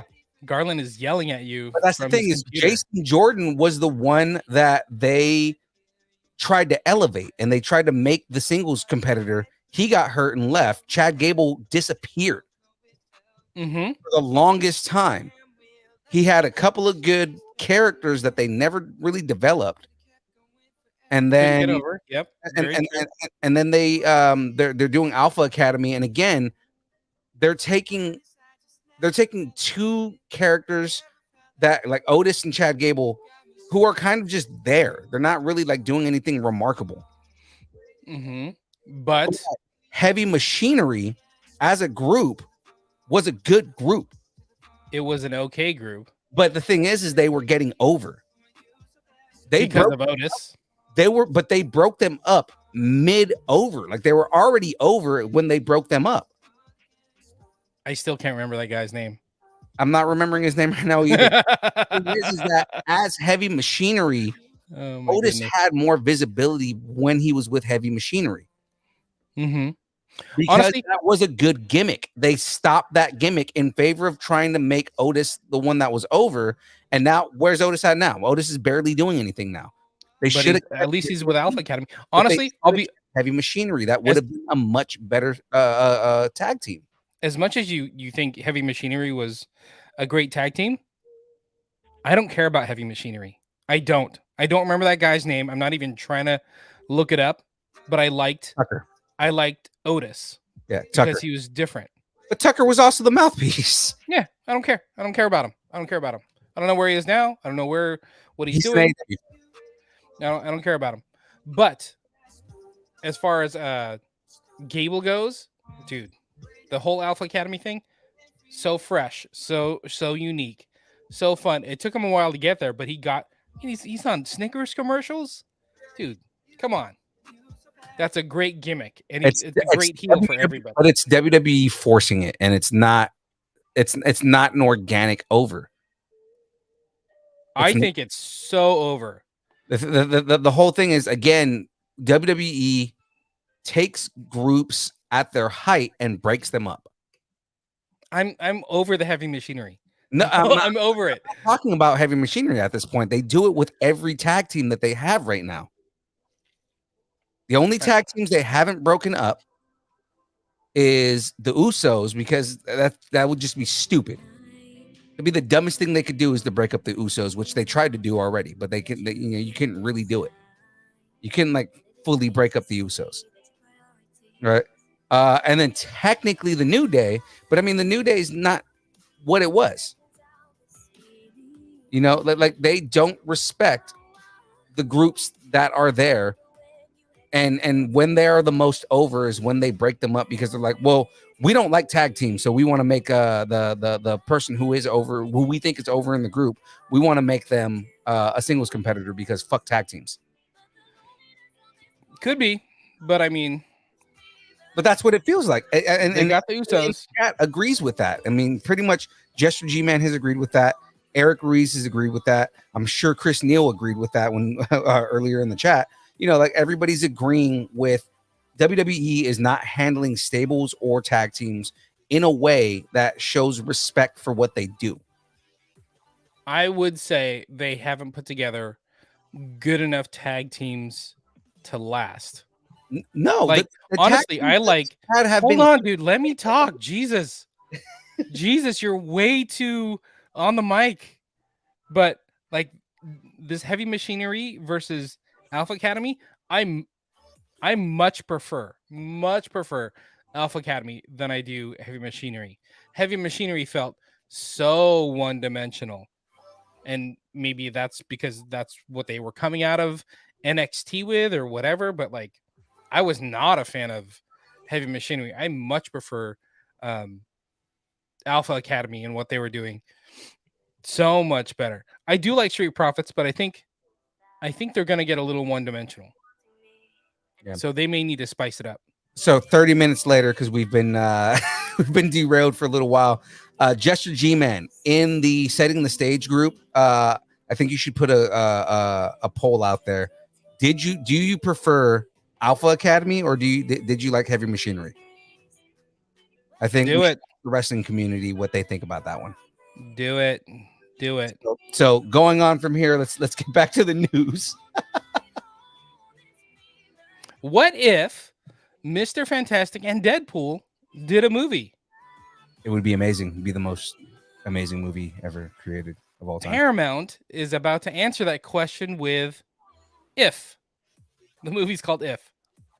So previously titled Imaginary Friends, which actually makes so much more sense. Okay, yeah. This is John Krasinski's follow-up to his A Quiet Place series, which I think they're going to do a third one of. But he's going to direct this movie starring Ryan Reynolds. I'm all for it. It just sounds completely sexy, and I'm all about that. I have a what if imaginary friends opsis. What if imaginary friends opsis? Synopsis. Described as a fantasy comedy as the tale of a man who can see and talk to people's imaginary friends, befriending those that have been forgotten or discarded. However, some imaginary friends lacking love and friendship turn to the dark side, and it's up to Reynolds to save the world from those that become evil. I'm So in. interesting. I'm in. Like, that's kind of fun. I'm in. I know. I cannot wait to see if they go into, like, if Paramount will pay for the licenses to have, like, my imaginary friend is Spider-Man, and he's like, we finally get that Ryan Reynolds interacting with Spider-Man that everybody wants. Oh It's my not gosh. a Marvel movie, but it's like, you know what I mean? That blows the door way open. Right. Like, it's not just, oh, I have an imaginary friend or a bear or whatever, but I have like a superhero as my imaginary friend. Exactly. My imaginary friend is Deadpool, and it's like Ryan Reynolds interacting with himself. Yeah, I know. That'd be crazy. That's actually kind of interesting. Paramount. Can Paramount pull this off? We shall see. I think they can. So that's all we know about the movie. So If now has an imaginary and real release date in theaters May 24th, 2024. So about 2 years, less than 2 years away from this. Yeah, I dig it. All right, I got another what if for you. Let's go. Bring it to me. Sock it to me. What if I told you we're getting more Sony Spider-Verse? Huh? Oh God. You know what my response to that is? You want more superhero movies? Sony's gonna give you more superhero movies. Not what I want. The last thing I want is more Sony superhero movies. I know, right? It's so weird. Okay, so we got Sony's given us 3 Spider-Man films, Mm-hmm. 2 Venom films, Yeah. Morbius, Craven the Hunter is on its way, and then also Madam Web started principal photography just like this week. Right. I guess one of Sony's original movies slated for a fall 2023 release is getting moved back to the summer of 2024. They haven't even announced what it is yet, but they're moving things around. But I mean, that's what 3, 5, 6, 7, 8. So there's like going to be an 8th movie. We don't know what it's going to be, but an 8th movie in the Spider-Man universe. You know, I know what movie it is. Sony is making a movie about the spider itself. Could be. So it's going to be like a movie, like a serious take on the spider and the life that the spider had before it became mutated and bit Peter Parker. Right. That's a movie that everybody wants to see, you know, but it's a movie like that an Sony is Aunt going May movie. not Aunt May in the CIA type thing. Yeah, like that's what they're going to do is they're going to make Aunt May like a secret spy, you know. Okay, so they also had an untitled Sony Marvel Universe picture was scheduled for let's see October 2023 going to June 2024, which is 8 months difference, that's not a big deal. But on top of that, the Madam Web movie is moving back. So it's going from April 2023 to that October 2023 date. So confused when it comes to dates. But really, Madam Web is getting moved back. The other unnamed movie is going to get moved back as well. So I wonder if that is like another Spider-Man movie and they just haven't announced that they're working on a Spider-Man movie. It could be like an MCU Spider-Man movie. Could be. Right. Yeah, I wonder where they're going to go with it. Or maybe that's the I'm forgetting his name, the Amazing Spider-Man. Maybe that's their Andrew Garfield. The Andrew Garfield Spider-Man movie, because I'd be into that. I'd be into that. I actually would be interested in that if they did the Andrew Garfield Spider-Man and did like a movie with Andrew Garfield in it. I'd be interested in that. I'd like to see that. So, I mean, all that some speculated that it was going to be Craven that's moving, but Craven is actually starring Aaron Taylor Johnson, Right. is scheduled for January 2023. So it's not Craven that's getting moved back at all. It's holding its date. Crazy. So many. So what that would be? What 3, 5, 6, 7, 8? That'd be 9 movies. Like 9 movies in this Spider-Man universe. Spider-Verse. Dude. What? Is it weird that it's like up so high already? What? Yeah, I mean, kind of. All right, let's keep going. All this non-Disney news. What? Disney's saying Ohana means family. No one left behind or forgotten. Ohana. Ohana means family. That means no one gets left behind or forgotten. Even for a live-action remakes. Yeah.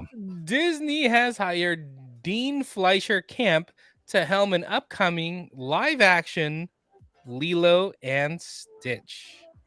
I don't know how to feel about this still, man. We I talked about know. this a while back, and I really don't know how I feel about live action Lilo and Stitch. Like, I kind of want to see what he looks like, because it's like, that just seems weird, man. I know, right? I just don't know about this, but And is it gonna be a movie about like hardcore depression? Because like Lilo was a very depressed character, right?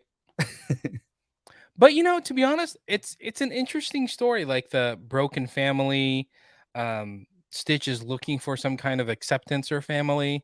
right? It's super relatable. It is. Lilo being the kind of outsider from friends in school. So yeah, this grabs people. So maybe we'll see. Yeah, we'll see what happens. All right. The studio is now looking to hire Chris Kekanio Kalani Bright, who is in final negotiations to take a crack at the new script. Okay, a little bit more Hawaiian influence.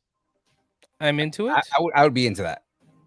And if you guys forgot what Lilo and Stitch was about, I have a Ohanopsis. Synopsis.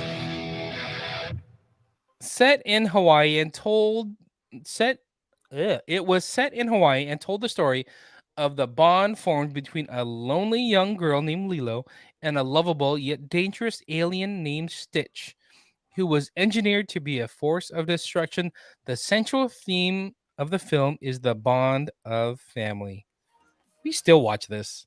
I still watch this. Dude, I just watched this movie the other day again. I know, right? love this movie. I can watch that movie over and over again. The whole alien part in the beginning kind of drags, but once you like get to the action and him getting to like on the run and getting to Earth, I love the movie. After that. So no date when experiment 626 will land on Earth or in theaters. Okay. All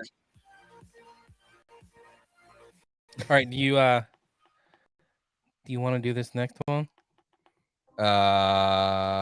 Give me your Joker voice. Oh God. Okay. How? Do you want to know how I got these scars? It's from podcasting.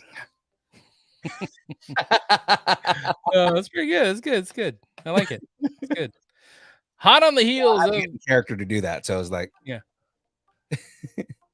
You have any more? Do you want to talk more about podcasting or scars? Say, here's the thing. The way we get rid of the Batman is recording a new episode every week. It's easy. Oh, good. So hot on the heels. Batman Unburied, which was a successful podcast made specifically for Spotify. Spotify announced today that they're coming out with a new scripted podcast entitled Harley Quinn and the Joker Sound Mind. Is that an oxymoron? Sound mind. My mind goes all over the place. So it's kind of that's pretty cool. Like I'm into it. Let's hear a story from the Joker and Harley Quinn. I dig it. So Emmy nominee Christina Ricci Oh, I'm already in. is in to take up the character of Dr. Harleen Quinzel, a psychologist working at the Arkham Asylum in Gotham City. She's determined to aid even the patients that her colleagues in the field have written off, including patient J. What follows is a dangerous psychological game as Harleen tries to leverage her relationship with Jay to get what she wants. Was that a complete sociopath opsis? Complete sociopath opsis. There it is. There it is. I'm kind of into this. Christina Ricci? Yeah. I think she can play the character now. I think she can get the tone down. I don't know how deep of a Brooklyn accent she can do.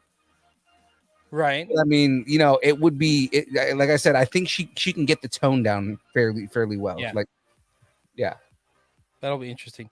Along with Ricci, the new audio series also will star Billy Magnuson. So he was in No Time to Die in the Many Saints of Newark. He'll be the Joker. And Justin Hartley from This Is Us will be Bruce Wayne. Ooh. And so I don't know if that's the entire cast, but that's all they mentioned for the cast. I want you to do it. I want you to do it. Come on. Yeah. I want you to hit me.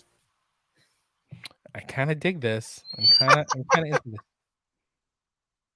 All right. No date when Harley Quinn and the Joker Sound Mind will escape Arkham Asylum.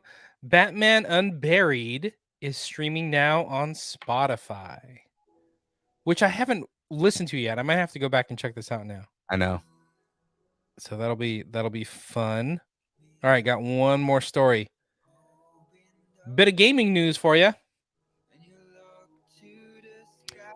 Developer Zynga, did I say that right? Zynga. And Lucas Games have announced that the upcoming free-to-play video game Star Wars Hunters has been delayed. Of course it has. Boo. It would be the free game. Yeah, exactly, right. That ends up being the one that gets delayed. Lucas is like, this one doesn't make me money? Yeah, let's put that on the back burner. Exactly. I think that's exactly what their mindset is. I didn't know it was coming out. I didn't know it was going to be free to play. It should be kind of interesting. Hunters. I don't have any kind of like synopsis about what it is, but it did you see the trailer for it? I didn't. So the trailer, I think we reported on the trailer a while back, dude. Like or I may have reported on it when we were on Herd the Heroes. I don't remember, but I mean, like, the trailer was basically like an arena style game. So it was like a bunch of it was basically people fighting in an arena, and you had like different champions that had like different fighting moves that you could do. There's like a droid Jedi, and there was like a Wookiee and bounty hunters, but it's like, they're fighting in like a gladiator style arena. Don't they have one of those already for Star Wars? Galaxy of Heroes, which is a little bit different.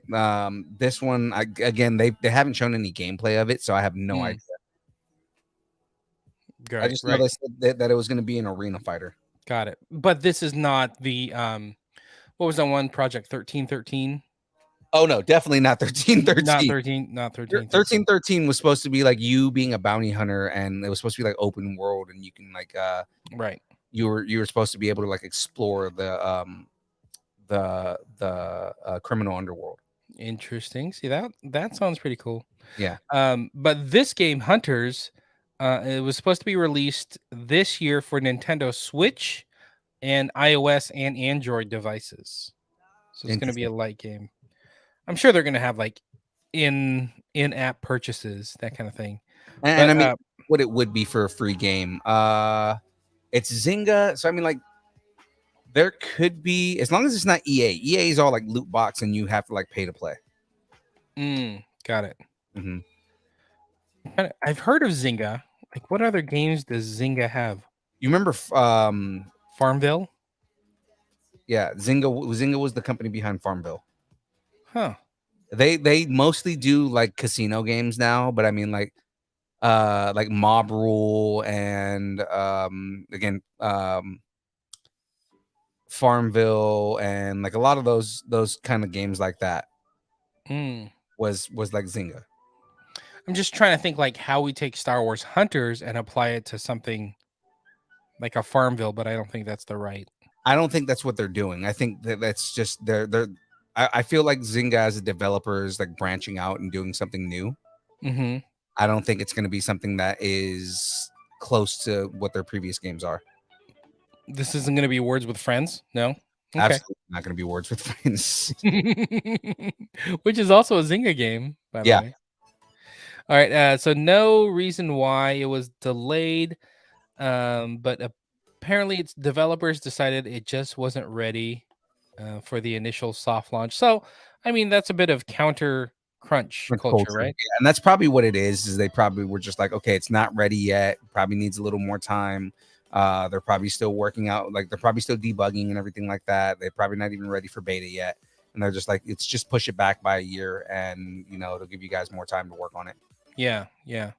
I think they're finding out that the QA process, the quality assurance, the testing the game is so much a factor, because you can have all the sales you want for that first week, but if everybody goes, this game's crap, what is it, Cyberpunk 2077? Like nobody's gonna want to buy it after the first week. Right there. This game is showing why crunch culture fucked up. Yeah. That was like a highly anticipated game. I still haven't played it. Yeah, right. And you bought it. Yeah. I still haven't. It's literally sitting right there, and it's loaded on my Xbox, and I still haven't played it. All I did, the only thing I've done in that game, I turned it on and I created my character. That was it. I haven't even started the game yet. That's funny. Mm-hmm. All right, so we're gonna have to wait. We're okay with it. Yeah. Just keep giving me more Mandalorian, more Andor. Andor comes out like next month. Like, give me more, and we're fine. Yeah. What's the next Disney Plus show right now? It's the Hulk, right? She-Hulk. And let me see when She-Hulk comes out. Andor comes out at I think end of next month. Right. And something comes out as well. Have we gotten a full trailer for Andor yet? Yeah, we did. Okay. Yeah, we did. That's right. We House talked. of Dragons comes out real soon too. Yeah. She-Hulk release date August 17th. So you're right. She-Hulk. I wonder what that's gonna bring. Okay, let's keep going because we're so close to getting to Miss Marvel, and that was actually a good segue because Miss Marvel gave us so much more than I expected. Oh yeah, I did. But before we do that, it is time to have a little fun with. I don't know where to get in their nose, but I'm starting some rumors. Got one for you, and it's coming out of San Diego Comic-Con. So according to Deadline, probably the most reliable source for news. Either them or Variety. Exactly. Mm-hmm. There's been a buzz that Henry Cavill will be making a surprise appearance at SDCC to talk about more Superman projects. Right. I was going to say, specifically, he's supposed to show up during the DC panel, which is like a kind of a big deal, man. Right? Yeah. I mean, we're going to have The Rock there. It's going to be great. Henry Cavill shows up, little face off. We haven't even seen Black Adam yet, but maybe it sets up Black Adam 2. I'm so into this. Either that or so you know how the first Shazam movie ended with Billy meeting Superman? Right. You didn't actually see Superman, but like you see the costume. Yeah. I wonder if Shazam 2 starts off with Billy and Superman together. Oh, that'd be kind of funny. Like it's the exact same position, and then the camera pans or the person sits down, and it is Henry Cavill. And it's Henry Cavill, or not even that. Like it's them like playing catch or like across the world, because they have the comedy beat. So it'd be like he like throws the ball to Superman, and it's like Superman's like in Guam, right? you know, That's and he's actually like, pretty funny. he's like, oh, good throw, and then like hypersonic throws the ball back to him. You know, like because I mean, if you know Superman and Shazam, they basically have the same power set, so it's like Exactly. yeah. So I mean, something like that. And again, I hope Fury of the Gods sets up a meeting between Black Adam and Shazam because I think that's what they said the plan was. Interesting. Mhm. Yeah. Because Black Adam is Shazam's like primary villain. So Right. The antagonist he's his Lex Luthor, so to speak. Or kind of, Joker. yeah. Makes sense. Just Black Adam is such a badass villain. Like, I mean, when they said that they were doing his own movie, it's like Mhm. I agree with that because there's enough substance there with a Black Adam as a character for you to get a full movie out of him. Like, you can make him an anti-hero all you want, but in the end, he becomes a villain. So, Mm-hmm. and he does have like very noble intentions because it is that he wants to save Kondak, he wants to avenge his son and all these different things. So there are a lot of noble intentions for him. There's Mhm. a reason that he was picked as a champion. Right. I think there's actually a line that's like, heroes don't kill people, and he's like, I'm no hero. Yeah. He doesn't care about Yes, I people living or dying. He cares about Kondak, Right. and people threatening his country. So Well, it's almost like Doctor Doom. You know, like Doctor Doom is a he's like, you know, a disgusting, deplorable villain.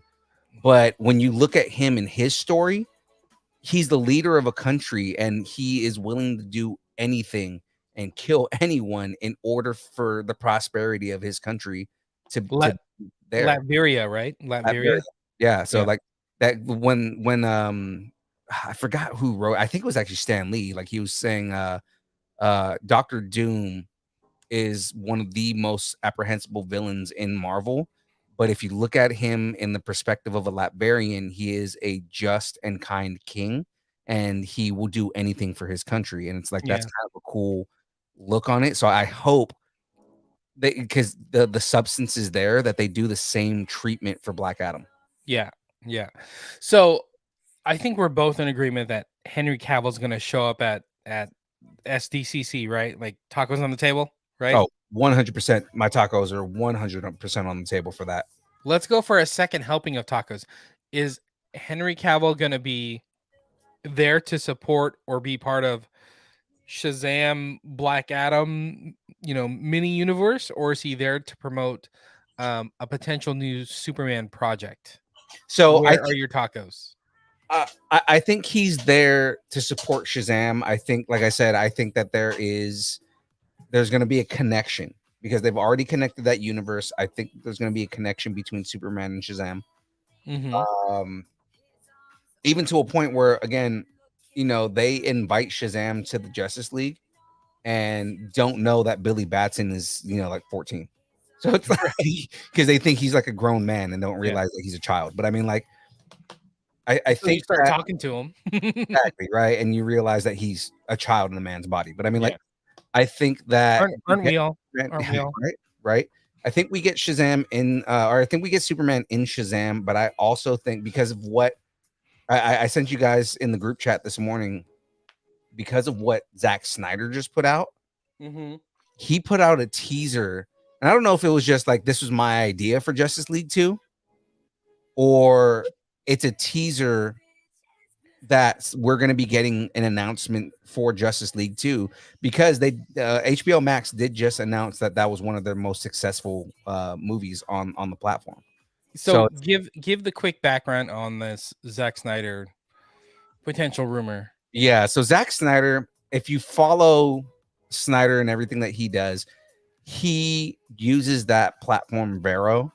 Vero is I don't think it took off the way that they thought it was going to, but it still is like there's still people who use it a lot.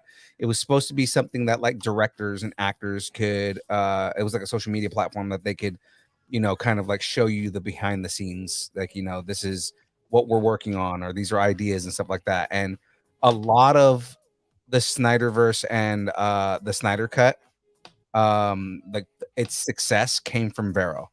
Because he was like, announcing stuff on Vero and saying, this is what happened in Justice League. And this is this is what I since nobody's ever going to see this movie, these were the things that we were doing, and this is the background, and this is all the differences between what you saw in the theaters and what I had planned. And then that led directly to HBO Max putting the Snyder Cut on HBO Max. So he still uses the platform pretty hardcore. And he announced on Vero this morning. Let me actually pull it up real quick. He posted on Vero this morning, and it's like a picture of almost a like Justice League coins or something like that. And it says, and then there's a caption in the picture. It says, "If I advance, follow me. If I retreat, kill me. If I die, avenge me." Right. And a lot of people are taking it as a teaser for Justice League 2, which again, all the people who were behind the release the Snyder Cut movement have been pushing for restore the Snyderverse. Because I mean, after watching the Snyder Cut, like it gave everybody what they wanted out of the Justice League, and everybody was like, God, I want more of this. Especially after that, like that last scene where they have the injustice situation going on. And Zack Snyder had said that in this, because he already had the script written out, that a lot of that movie, the Justice League 2, was going to center around that injustice situation. And essentially Darkseid gets the what is it called? The anti-life equation. Anti-life equation, right? He gets the. I was about to go the ether. Yeah, the power stone. I was gonna go like antimatter, but it's not antimatter. It's the anti-life equation. Yeah. He gets the anti-life equation and he uses it on Superman, and that's how he enslaves Superman. And Right. Superman basically becomes like a hitman for Darkseid. And essentially, that scene that we see at the end of the movie is like villains and heroes have to come together, realizing that that's the only way that they can fight Superman. And that's why you see the Joker and Batman like working together, even though like it's like a very tumultuous relationship. You can tell from like the way that they're talking to each other. But then, you know, then you see Mara's there, and you see Deathstroke is there, you know, and everybody's just swooning over Deathstroke with a mohawk, right? So it's like, you know, they don't want to have to work together, but they have to work together, right? Because that's the only way you're going to fight Superman, right? So, you know, there was these ideas that he put out there, and you look at the caption that he has on that, and it's very much in line with that whole like kind of like line of thinking. So a lot of people are taking that as, well, maybe at San Diego Comic-Con, he's going to do like a surprise announcement that we get to do, or we're going to be doing Justice League 2. I'm going to have full reign on it, and Henry Cavill was there to say, I'm back as Superman. Maybe I could, okay. Because Cavill already said that he has more Superman to do, and he doesn't want to give up the character. I really liked his Superman. I really liked his Superman, so I'd like to see more of it come back. Tacos on the table. I hope he's there to be part of Shazam / Black Adam. I hope he's there to announce like a new Superman project coming down the pipeline, whether it's Zack Snyder or not. I'd be down. Yeah, all the tacos. All right, that's it for the rumors. Yeah. So guys, that means it is time for some spoilers. Spoiler alert! Spoiler alert!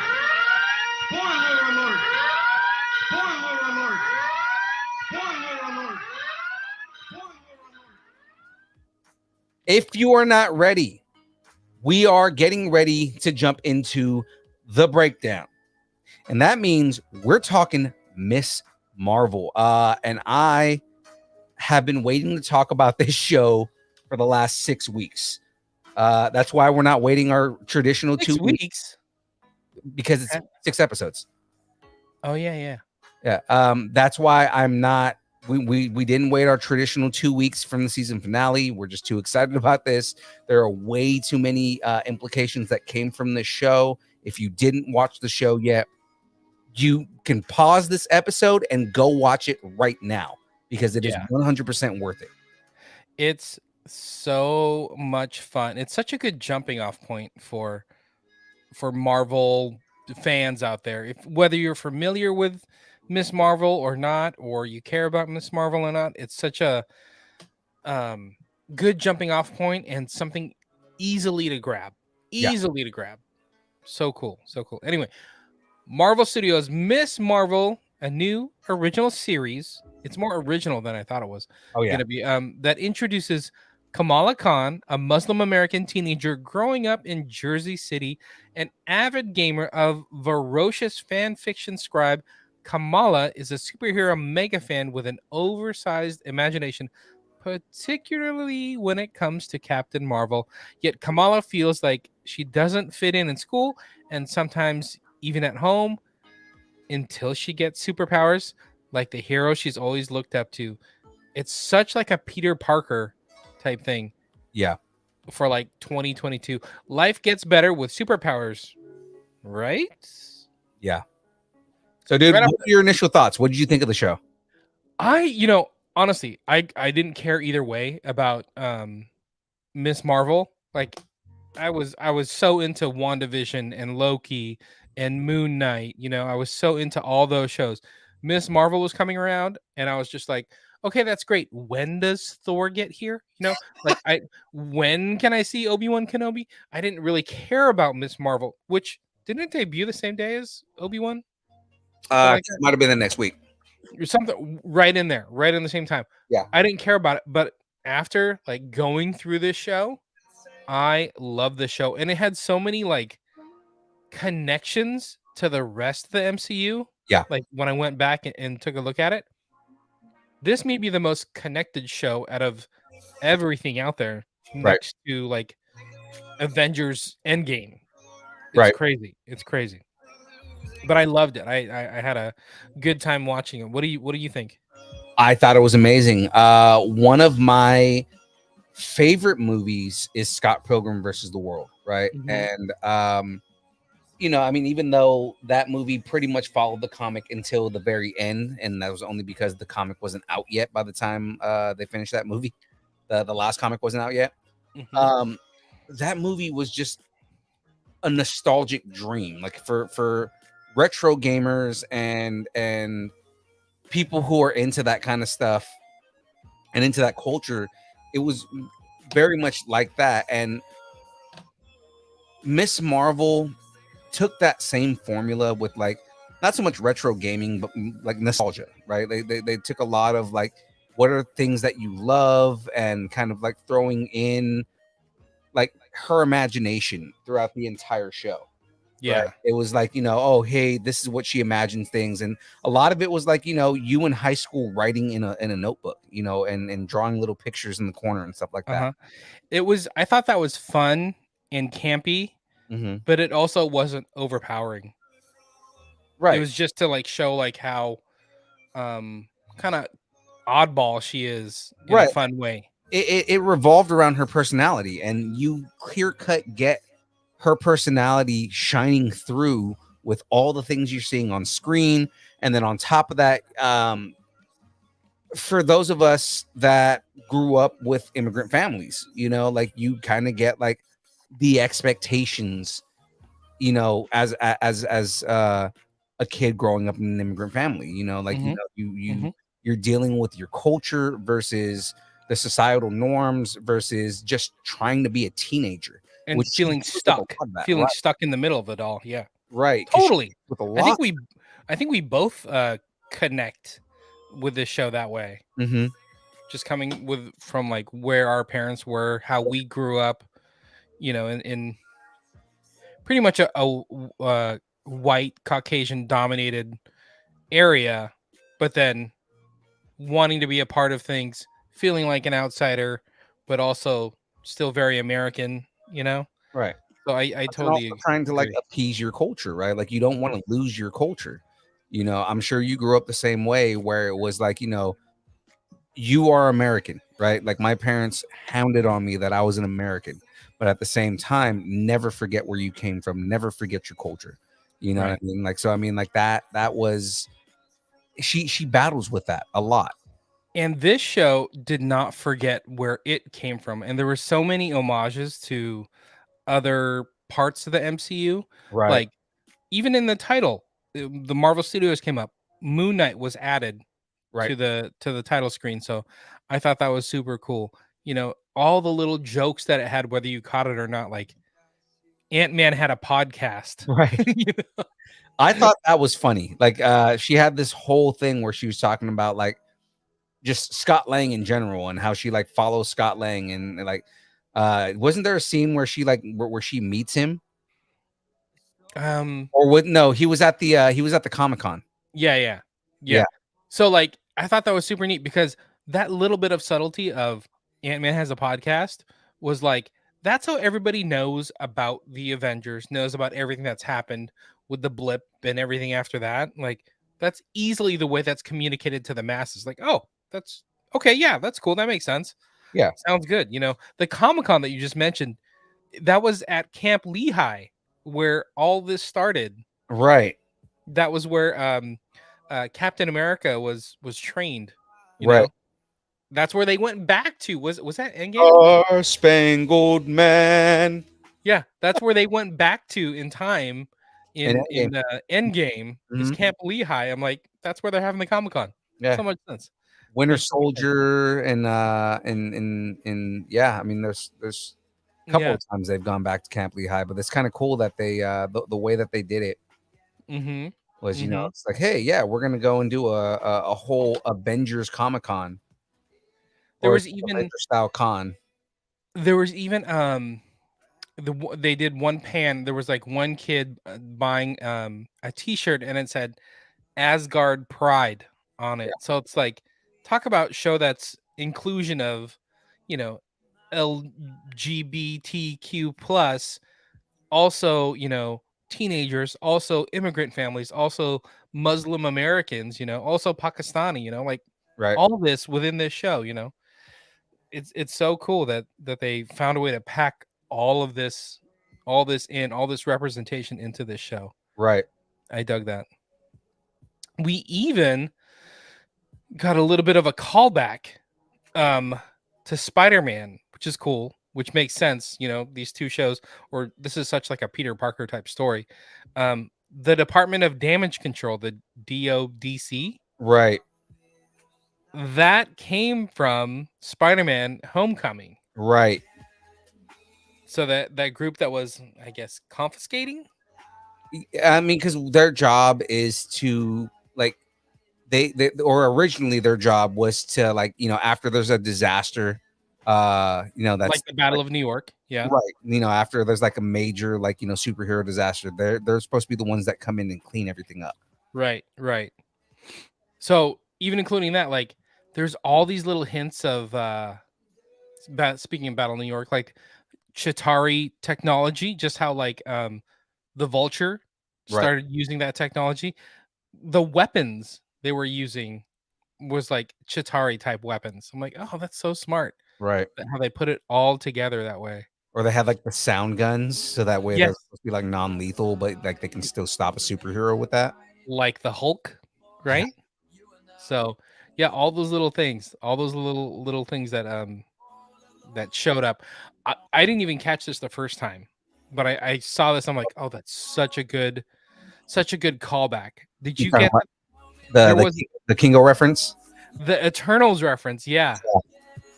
So how funny is that we have some, you know, Pakistani kids talking about, you know, their Bollywood, right? Mhm. You know, and they dropped Kingo, who was played by Kumail Nanjiani in the Right. Eternals, and they were talking about the movies that he was in and whatnot, and I think Cameron at one point was just like, you know, I like Kingo, but like my mom likes Kingo Senior. I don't know why, but it's the same dude. Yeah, it's like I don't know why she likes him so much, and it's like Yeah. because they're the same guy. Yeah, that's right. So, yeah. So, yeah, I like the new guy, but the old guy's all right. But Mhm. But like little things like that. We've connected to Captain America, connected to the Avengers movies, connected to Eternals. She even did the superhero pose, connecting to like Black Widow. You know, you total poser. I don't Totally, understand. you're total poser. You're posing. And like they didn't even need to reference it. She just did it, and it Yeah. was there. It was great. It was great. I'm trying to think of that whole Department of Damage Control, the drones that they had, totally Stark Dark drones. technology. Yeah. And I mean, like, that's the whole thing, is that that it was like it's like when you have access to Peter, you have access to Tony, and the Department of Damage Control was supposed to be started by Tony Stark. It would make sense that they have his drones. Yeah. Right. It makes so much sense. So much sense. I dug that. Did you catch I guess speaking of Tony, I guess it's Tony. But it's also Shang-Chi. When they did the flashback and they were looking for the bangle, right? And then they found it. It was on a blue hand, like a Kree hand. I noticed that too. I was wondering if that person was Kree. I mean, that's one of the only characters or the only races that we know that are blue like that, right? It looked like a Kree hand. So I mean, in a way, that's even connecting to Captain Marvel right there. Right. But then on the ground, on the rubble, there was a 10 Rings logo. Right. And that's the thing. That's where it gets interesting, because it's kind of like, how much influence does the Mandarin have at this point, especially because we know that the Mandarin is tied in at some point in here. Because like at the end of Shang-Chi, they show like kind of like things going on within that realm of stuff, right? Like, and we know that his sister potentially is the new Mandarin. Right. So it's kind of like, okay, so where do we stand with all of this? But also because there's a lot of influence from the 10 Rings in the Middle East, so it's kind of like, okay, well, what are we, where's the influence coming in? You know what I mean? And the way the 10 Rings work, like the Shang-Chi, rings and the bangle. Like, what if they're all connected somehow? Yeah. Like there's something from another dimension. Yeah. Or, some kind of alien technology that we're just not aware of, but they're all connected somehow. Maybe somebody had rings, somebody had bangles, maybe somebody had something else. The bangle, maybe, or I mean the bangle, I'm not sure, because again, that's kind of a new thing when it comes to all of this. The rings, though, they didn't explain it in Shang-Chi, but in the comics, the rings are cosmic. Right. So they are like they are of alien origin, so they might be Kree themselves. The Kree in the comics, and again, they may explain this later, but the Kree in the comics are very the opposite of the Federation in Star Trek. Yeah. Right. So basically what they do is they go to other planets and they influence like, kind of civilization, and influence like the advancement of technology. So I mean, it's easy to see, like, like they like leftover technology that somebody finds, and it makes them a superhero, right? Again, I've said it a lot, and we'll talk about this probably more at the end of the of the breakdown. But if they ever redo Apocalypse and they fix Apocalypse, because they screwed that up in the X-Men movies, Apocalypse is enhanced by Kree technology. And Apocalypse is an ancient Egyptian. So that's just kind of like another reason to show them influencing far back. Like that easily they can show that the Kree are the reason that the pyramids were built. Right. You know what I mean? That'd be a nice way to kind of tie it all together. Mm-hmm. I'd kind of dig that. Like, the whole rings. And remember at the end of Shang-Chi when they're like, the rings are acting like a beacon. Right. Like maybe that's happening at the same time that, spoiler alert, when Captain Marvel and Miss Marvel switch. Maybe there's something else going on besides what's happening with the Bengals. Right. So, And maybe this all ties into Secret Invasion, could be. because Secret Oh, Invasion, part of the war in the comic, at least part of the war that causes Secret Invasion to happen, is that the Kree and the Skrull Skrulls. are at war. Right. Right. And I mean, we've already seen it, like with Miss Marvel and stuff, that the Kree have a tendency to be very warlike, and they go and kind of like take over other civilizations, Mm-hmm. which would also, tie into them influencing technology with other civilizations. Like, I'm almost writing it for them, but I mean, it's all it could very well be the plan, because they've planted the seeds for it already. Mm-hmm. Yeah. Totally. Mhm. Let's keep going. What was it? Oh, there's a reference to Thor. Oh, in this. Bruno Bruno. talked about Eric Silvig. Yeah, Bruno name dropped Dr. Eric Selvig and talking about like portals and whatnot, and it's like, yeah, that's the Bifrost. It's like Right, because Eric Selvig actually was, I think it was either Thor Dark World, or I think it was Thor Dark World, where he had written a book on portal or dimensional portal travel. yeah, So I'm sure he's probably read that book. exactly. So, dude, that's what I'm saying. Like, this show tied so much in, and it was so seamless, and you didn't it even if you noticed it or not, it didn't affect the story. And the Right. story is just this lighthearted adventure of this, young girl who doesn't fit in kind of thing, which Right. we can all relate to. But all these like MCU drops just spatter throughout the entire show. Chitari tech, the Thor references, the Captain America, the Kree references. Dude, Mhm. so much. Yeah. So much to geek out on. So much. You know what I love though? Mhm. Just pulling it back to Miss Marvel herself, how they like there's a big stink about like how her powers are acting different than what they do in the comics. Right. But like they kind of gave her the big Miss Marvel moment with the whole embiggen Yeah. thing, where she gets to like, I want to almost say it's like a Mr. Fantastic type thing, make her limbs and whatever bigger, and stronger. Like, that's such like a Miss Marvel thing, and they found a way to keep that in. Yeah. I mean, because that's kind of what I was waiting for. I was like, okay, well, she's kind of like, she's almost Green Lanterning everything right now, where she's just kind of like conjuring, like these constructs. But then, the way that they did it, because in the comics, she like physically gets bigger, and she like can like stretch her limbs and stretch her, like she can make her fists bigger and stuff like that. Like, Mm-hmm. like she does that kind of stuff, where like, if she's fighting someone that's like 12 times her size, she can make her fist like the size of that person, and like throw a punch that actually hits them, right? It's kind of, I like how they handled it though with her powers and not having her shapeshift, for a lack of a better term. right. Because how did she start out in the comics? Like, she would shapeshift into like Carol Danvers, right? That would be confusing for the MCU. So like, this makes so much more sense. Yeah, they made it to where she's essentially the Green Lantern, like she's just kind of creating constructs. Yeah, exactly. Without the lantern. Right.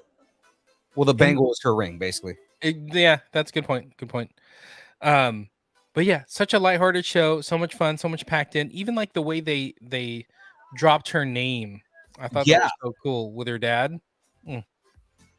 He's like, it's in Urdu it means marvel or wonder, and she's like, what? She's like, you're like my little Miss Marvel. I'm like, oh, that's cute. That little line at the end, I thought was genius. Yeah, right? Because he goes, "You're my little Miss Marvel," and she goes, "I share a name with Carol Danvers." Yeah, and it ends on that, and I was like, that is awesome. That was perfect. And speaking of, her family like made the show so much more fun. Like, the first couple episodes, I'm like, okay, teen angsty parenting, but like once they leaned into it and they're just like, Oh my god, their family is so much fun. Like that's how you want your family to be, is kind of goofy, you Mhm. know, and having fun with each other. I thought it was such like a good uh way to build the community. Just kind of like, Peter Parker is Mhm. your friendly neighborhood Spider-Man.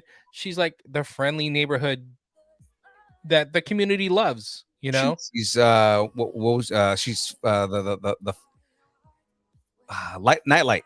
That's what they were calling her. Yeah, exactly. But how everybody rallied to help her, like, Yeah.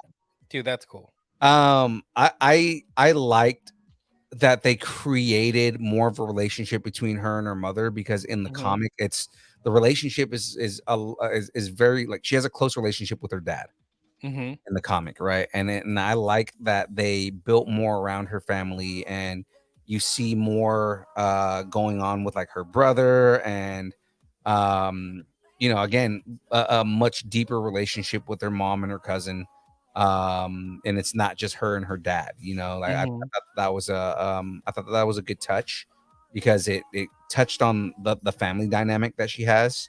mhm, um and then Cameron, I like that they broaden that relationship, because Cameron is a villain in her comic, in her comic. mhm, Um, and I like that they expanded on that relationship and gave them more of a connection, because later on, like in season 2, it's almost like how Doctor Strange and Baron Mordo, how they have that friendship and that relationship together, and in the turn that they're gonna have, because they haven't had like a full turn yet, right? yeah, They kind of teased it in the movie, but when Baron Mordo finally turns and is like a full on villain, it's gonna be that much more heartbreaking. right.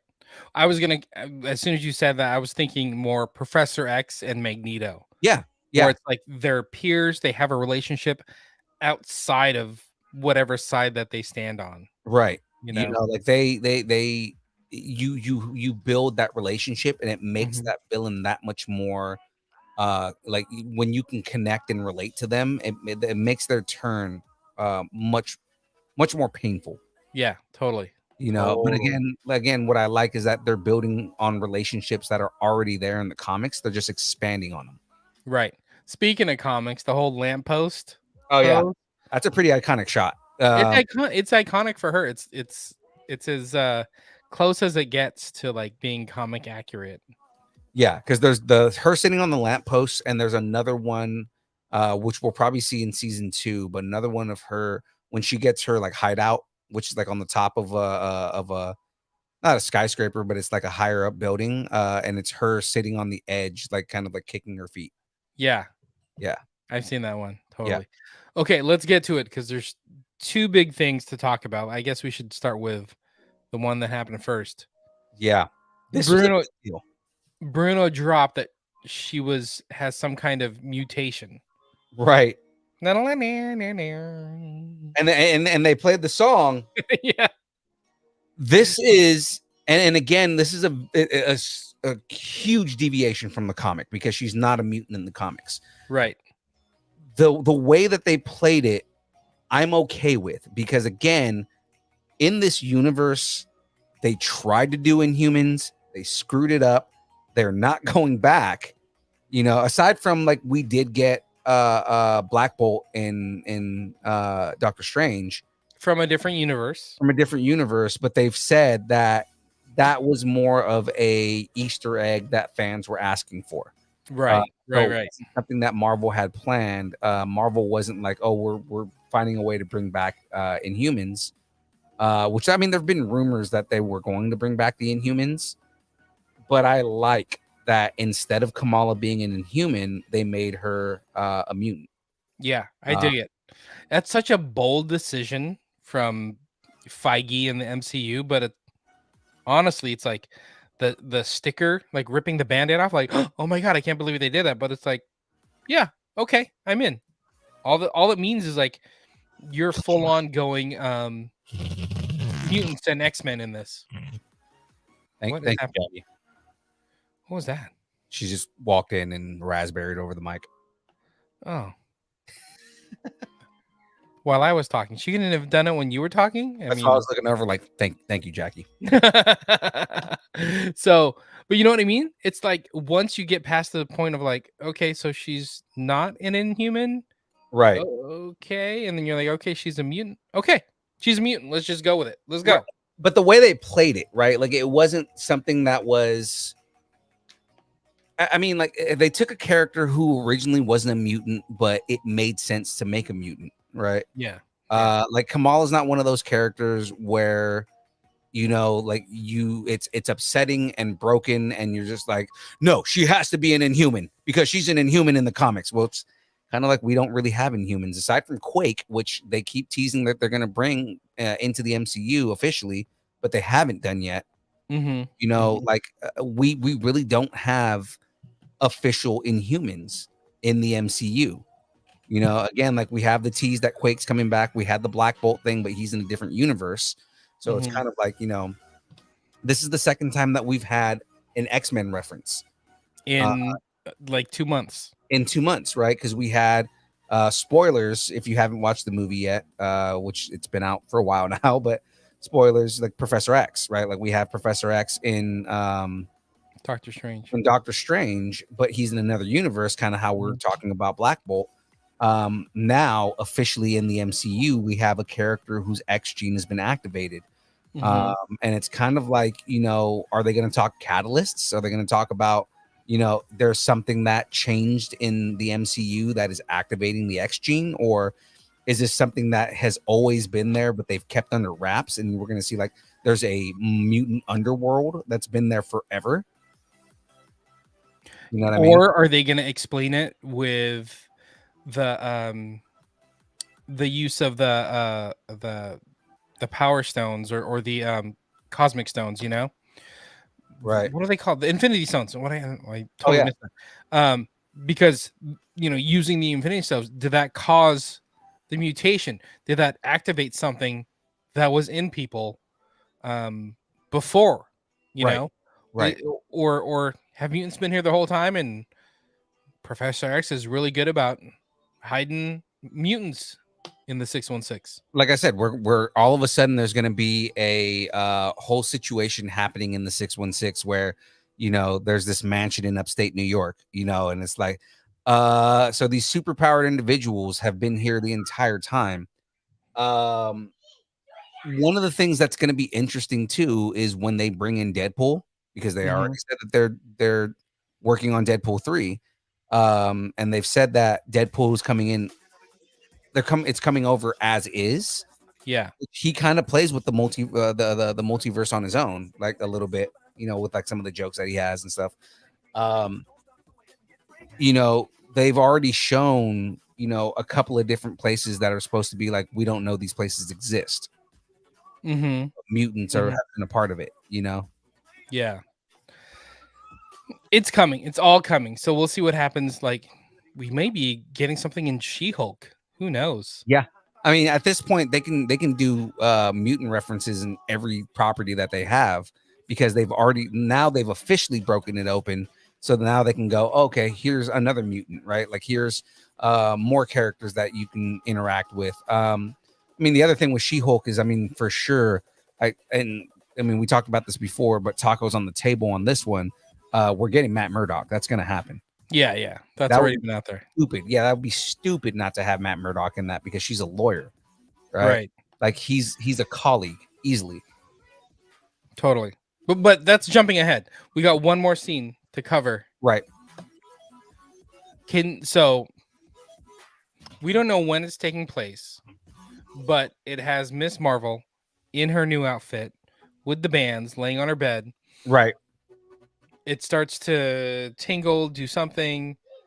Next thing you know, boom, she gets sucked into some kind of mini black hole, wormhole type thing. And what comes out? Captain Marvel.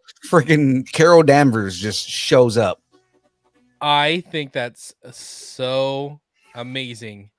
And I have a theory about how they're going to play this out. But it just shows that they're connected, and how she's like, oh my God, Do I have the same name? Am I connected to Miss Marvel? I think she's connected to, I'm sorry, Captain Marvel Mhm. more than she knows. Right. And it's gonna be amazing to watch this unfold. So now everybody's talking about the nega bands, like maybe the Bangles are nega bands. Right. Do you know much about the nega bands? Not too much. I mean, because they've kind of the way that they've kind of played it at the end of the show was that she doesn't need the bangle, that the bangle activated her X gene, Mm-hmm. which is kind of funny because it's still almost like in like in a human storyline, like Right. bangle Yeah, pretty totally. much is in place of Terrigen Mist, right? Yeah. But it's like, like, so if she doesn't need the bangle, if that's her mutant power, then does that make the bangle a nega band, right? And it's kind of like I'm not super familiar with those. Yeah, so I looked it up. So the Kree nega bands Mhm. are supposed to be like a Kree artifact, Right. um, that's supposed to like swap people like across the universe. Like you can go from here to like I think it's to the negative zone.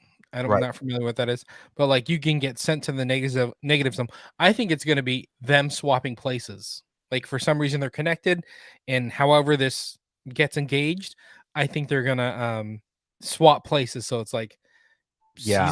season 2 of Miss Marvel. She may be like across the universe. You know, Or this may be the catalyst for the Marvels.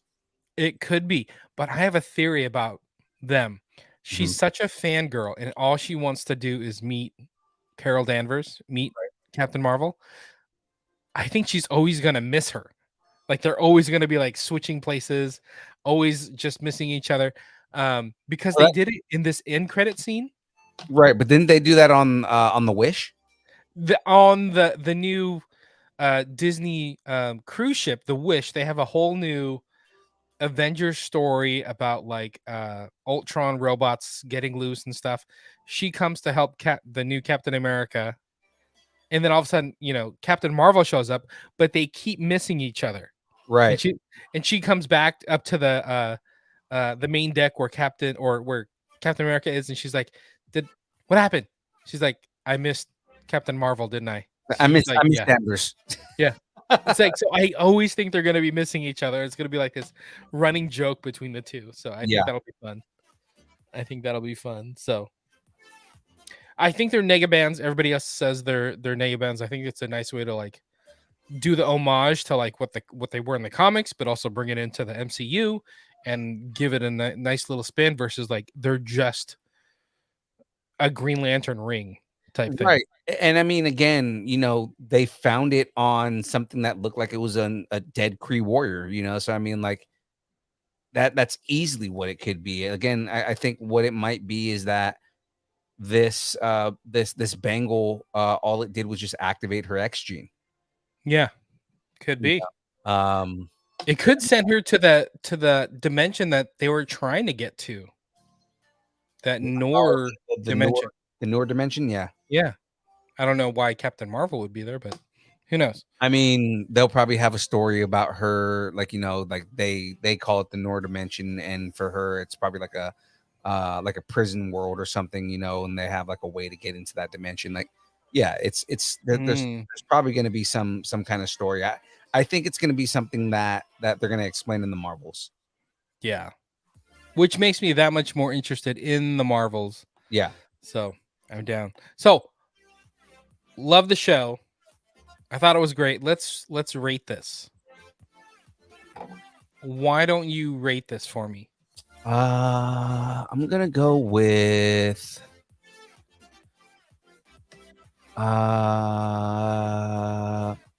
8 pieces of Pakistani Indian street food that she had never tried before. Right. Out of 10 pissed off cousins that she didn't tell her secret. Okay, I could see that. I like it. I like it.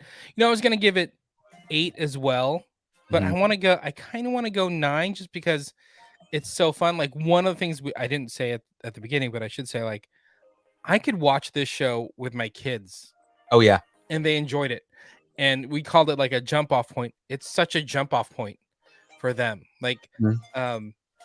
I came home the next day and everybody wanted to be either Miss Marvel or Captain Marvel. You know, it was so cute Nice. how they're finding their characters that they love. Right. So I think that's super cool that little kids are finding jump off points because before this, like they didn't really get into Black Widow because Black Widow's a little dark, but Yeah. like they were all about Ghost Spider up until the show dropped. Now Right. it's like I Right. want to be Miss Marvel, shooting the little steps and whatnot. So I think it's cute. Anyway, I want to give this 9 bangles, Okay. which is an odd number of bangles. Is that okay? Yeah. Yeah. It's fine. Out of I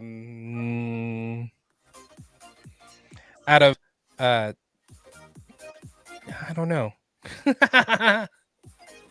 At a 10 glowing steps. There you go. Womp womp. But yeah, I liked it. I had fun. Out of 10 clandestine Indian ninjas. Exactly. There you go. I like that. That's pretty good. All right. Predictions. What's next? We talked about She-Hulk coming in about a month from now. Yeah. But then we also have Black Panther coming in November. I mean, I think we're gonna get a lot of expansion on tentpole characters within Marvel, right? So I think we're gonna get like I think we're gonna get some expansion on X-Men. I think we're probably gonna get either more mutants or we may actually meet a Xavier or a Magneto. You're right, because this can go in a bunch of different directions. Right. Like just introducing small characters or not like large characters that are going to play a bigger role later. Right. Like maybe we even meet Storm. We don't know. Right. God, the whole Storm and Black Panther storyline would have been so good. Yeah. That's the one that I wanted. Yeah. Was Storm and Black Panther because they're married in the comic books. I mean, right. So just real quick, we got She-Hulk coming around the corner in a month. We got Black Panther coming in November. The Marvels comes out pretty much in a year, July 28th, 2023. Okay. So it's as far as Marvel goes, there's going to be some other storytelling, but we're not that far away as far as the continuation of this story is not that far off. I was gonna say for Black Panther, I mean we already know we're getting Namor the Submariner. And I think that we're gonna get a Doctor Doom reveal. Ooh, that would be good. It makes so much sense because of the storyline that they're doing. For them to put Doctor Doom in. I could see that. I don't think that'll tie into this, but I think that'd be good. No, but that's the thing is that it's just an introduction. It's not going to be a like you're either that or they full on do the comic book storyline and it's Namor and Atlantis fighting Wakanda, and the whole reason that they're fighting is because Doctor Doom created a fictitious war for them to fight so that he could get into the city of the dead, and so that he could harness the power. And like you just meet Doctor Doom and just like, who the hell is this guy? And it's just like, why is he trying to harness the power of the city of the dead? And in the end, you get a team up between the Wakandans and the Atlanteans. Yeah, like that. It's an easy story to write. You know what I think is going to be coming.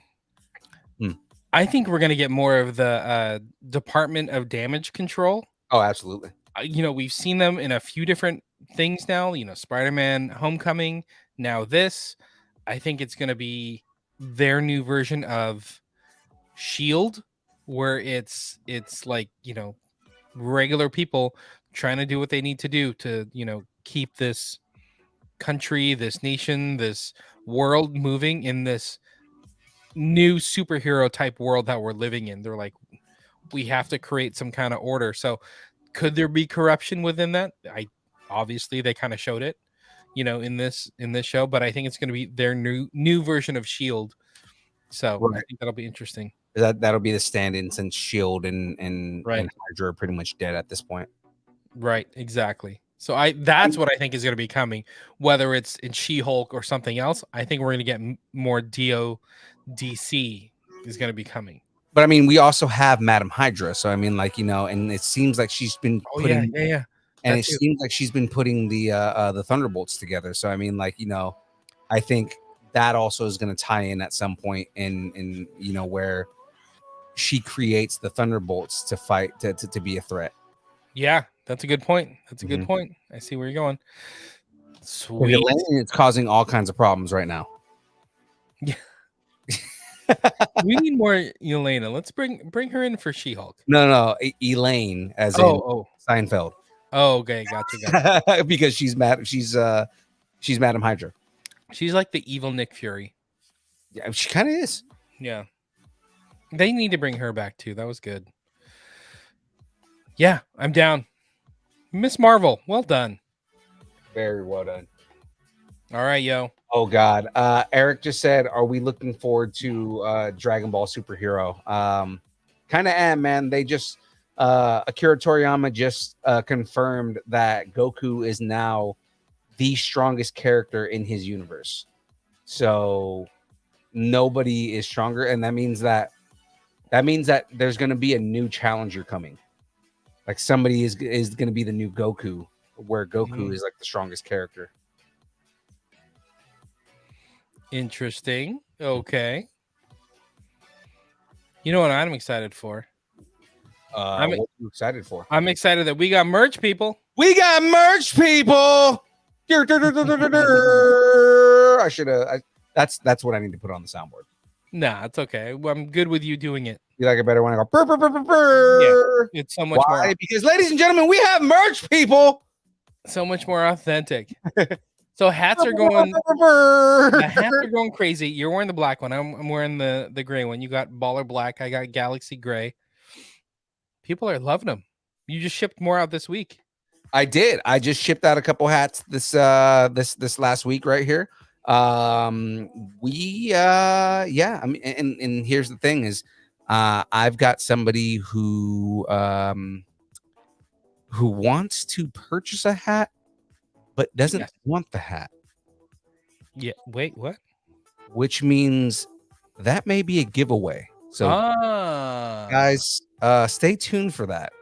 Special giveaway. Look at that. That's nice. So, okay, if you're interested in a hat, hats are $35. If you want, I don't know, multiples, if you want one of each, maybe one gray one, one black one. I have both. Young Phil has both. $30 each. Right. So you save a little bit of money if you're going to buy both. Sound good? All you got to do, just like the t-shirts, which are $20 if you're local or $25.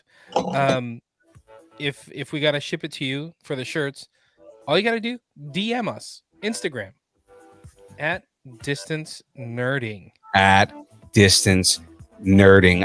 Guys, I just remembered. I almost forgot. We're giving away Lego tonight. Oh, yeah? Yeah. So, I mean, now being the perfect transition, dude, what do we do every Monday? You know what we do on Mondays? Well, I'm eating dinner with my family. You know what you're doing? I'm eating dinner with my family and making fun of you. But what you're doing, you're building Legos. I'm building Lego, ladies and gentlemen. And you know what? That being said, the build is every Monday from 6 to 8 Pacific Standard Time on Twitch, YouTube, and Facebook. And guys, I build Lego. Now, this week on the show, I'm building the Dark Trooper helmet from The Mandalorian. I like it. And we're going to be interviewing Bethany Deal.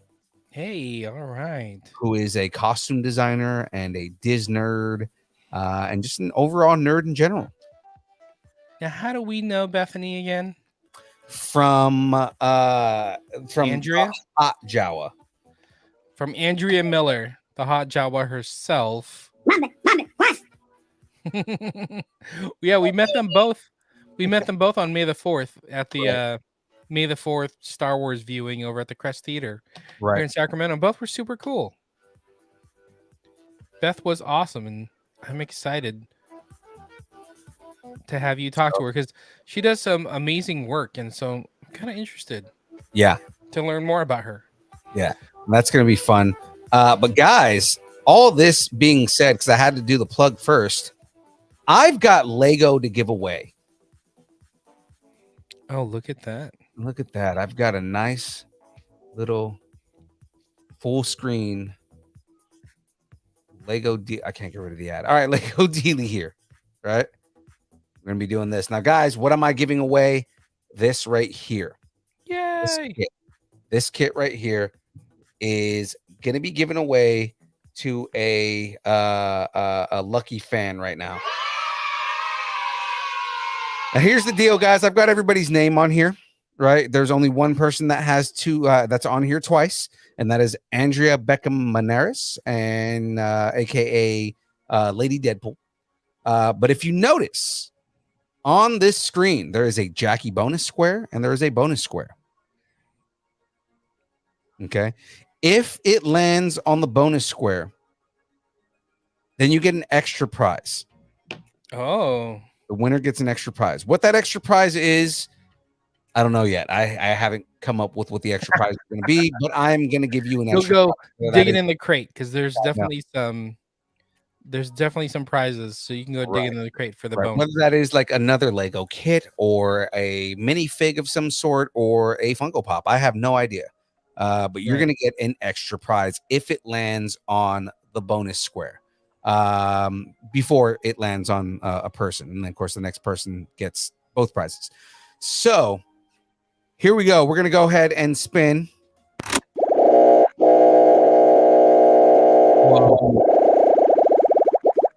Wow. We can edit that out. And the winner is Bunny's Jewelry Workshop on the Grams. So, guys, congratulations to you.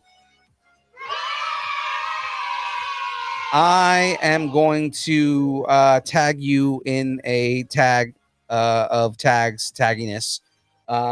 And you are now the winner of this amazing what is this called? Children's Amusement Park from Lego. In America. Now, guys, I have other giveaways coming up. Again, I've got this Dubby I'm going to be giving away here, and potentially a hat that I'm going to be giving away. So with all that, guys, thank you for everybody who participated. The next goal is 700 followers, and I have on Facebook, I have the Darth Maul Ahsoka Lego playset. I like it. That's pretty cool. And I'm going to be giving that. What about Instagram? I mean, we're pretty high up on Instagram. So can we do some Instagram love though? Like, okay, if we get to 1,400 on Instagram, can we say that? Okay, 1,400 on Instagram. We'll do a giveaway. See, that's nice. Let's All do right, that. where are we at right now? Let's take a look. Where are we at on the grams right now? On the grams, we are at 1319. There you go. So, guys, if you can get us up to 1,400 followers on the gram, looks like the children are coming in. Yeah, if you can get us up to 1,400 on the gram, then I will do another giveaway. I like it. Right. Again, if you get us up to 700, I've already got a prize ready for the 700 followers on the Facebook. On the 700 on Facebook, 1,400 on Instagram. Let's go, people. Or you know what? Whichever one we get to first. I like it. Whichever one we get to first. If you get us to 1,400 followers on Instagram, or if you get us to 700 followers on Facebook, I'm giving away the Ahsoka kit. So there we go. I like it. All right. So there we go. That all being said, and everything now, all the fun being done, James, you got any pluggables, any shows that we're doing pretty soon, or anything like that? Any friends of the show? I will say, don't forget to follow us on Instagram and Facebook or Twitch or YouTube at Distance Nerding all the way around, making it nice and easy. But we were just talking to what's that? Do we have a toy show coming up? Yeah, I was gonna say we were just talking to Andrew separately from Toy Fusion.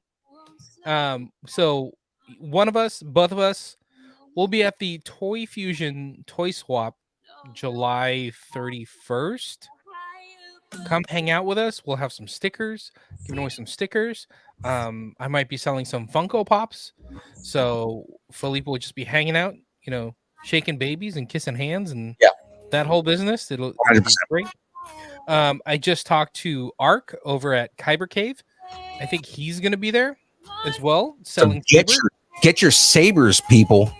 So that'll be awesome. Natalie, who was supposed to be on this past Monday, but she was busy.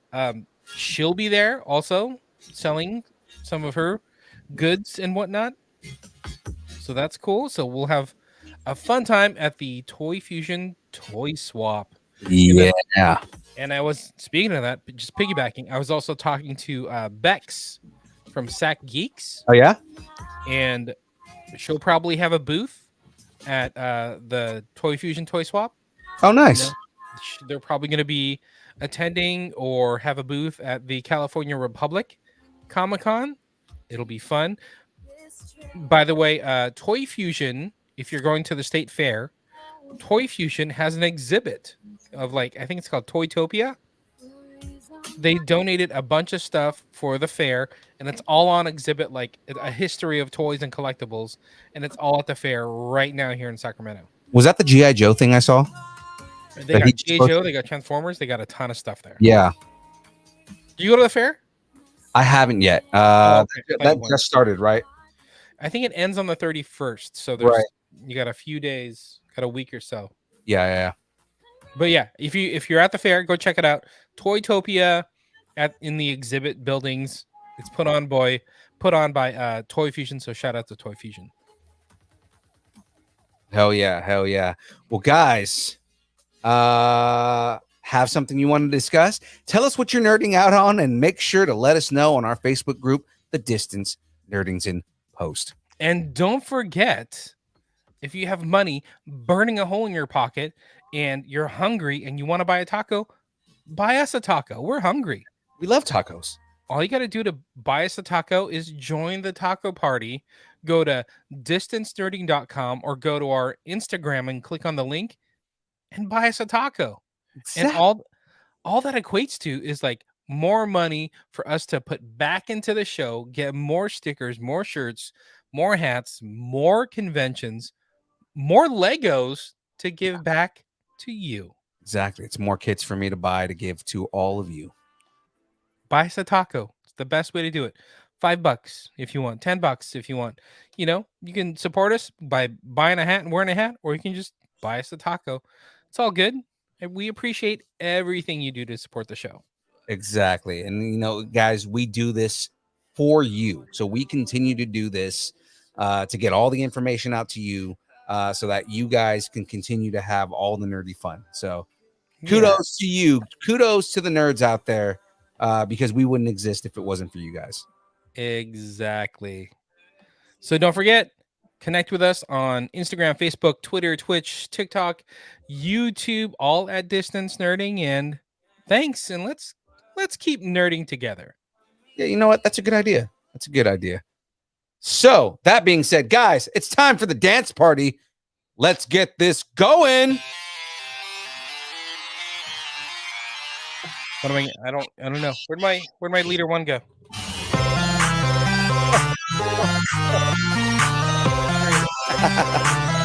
Go bots. How about my fancy light? Nobody said anything about my fancy light. With James' glasses. Distance nerding. I got glasses back and they stay on. He's got glasses, people. Shout out to Raider Ray out there.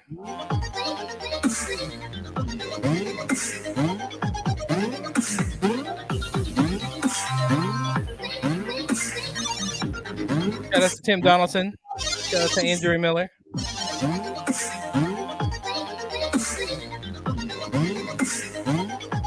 Our Jawa friends out there. Are you people in there? I can see you. And it's not a good thing. You look terrible. Clean your room, guys.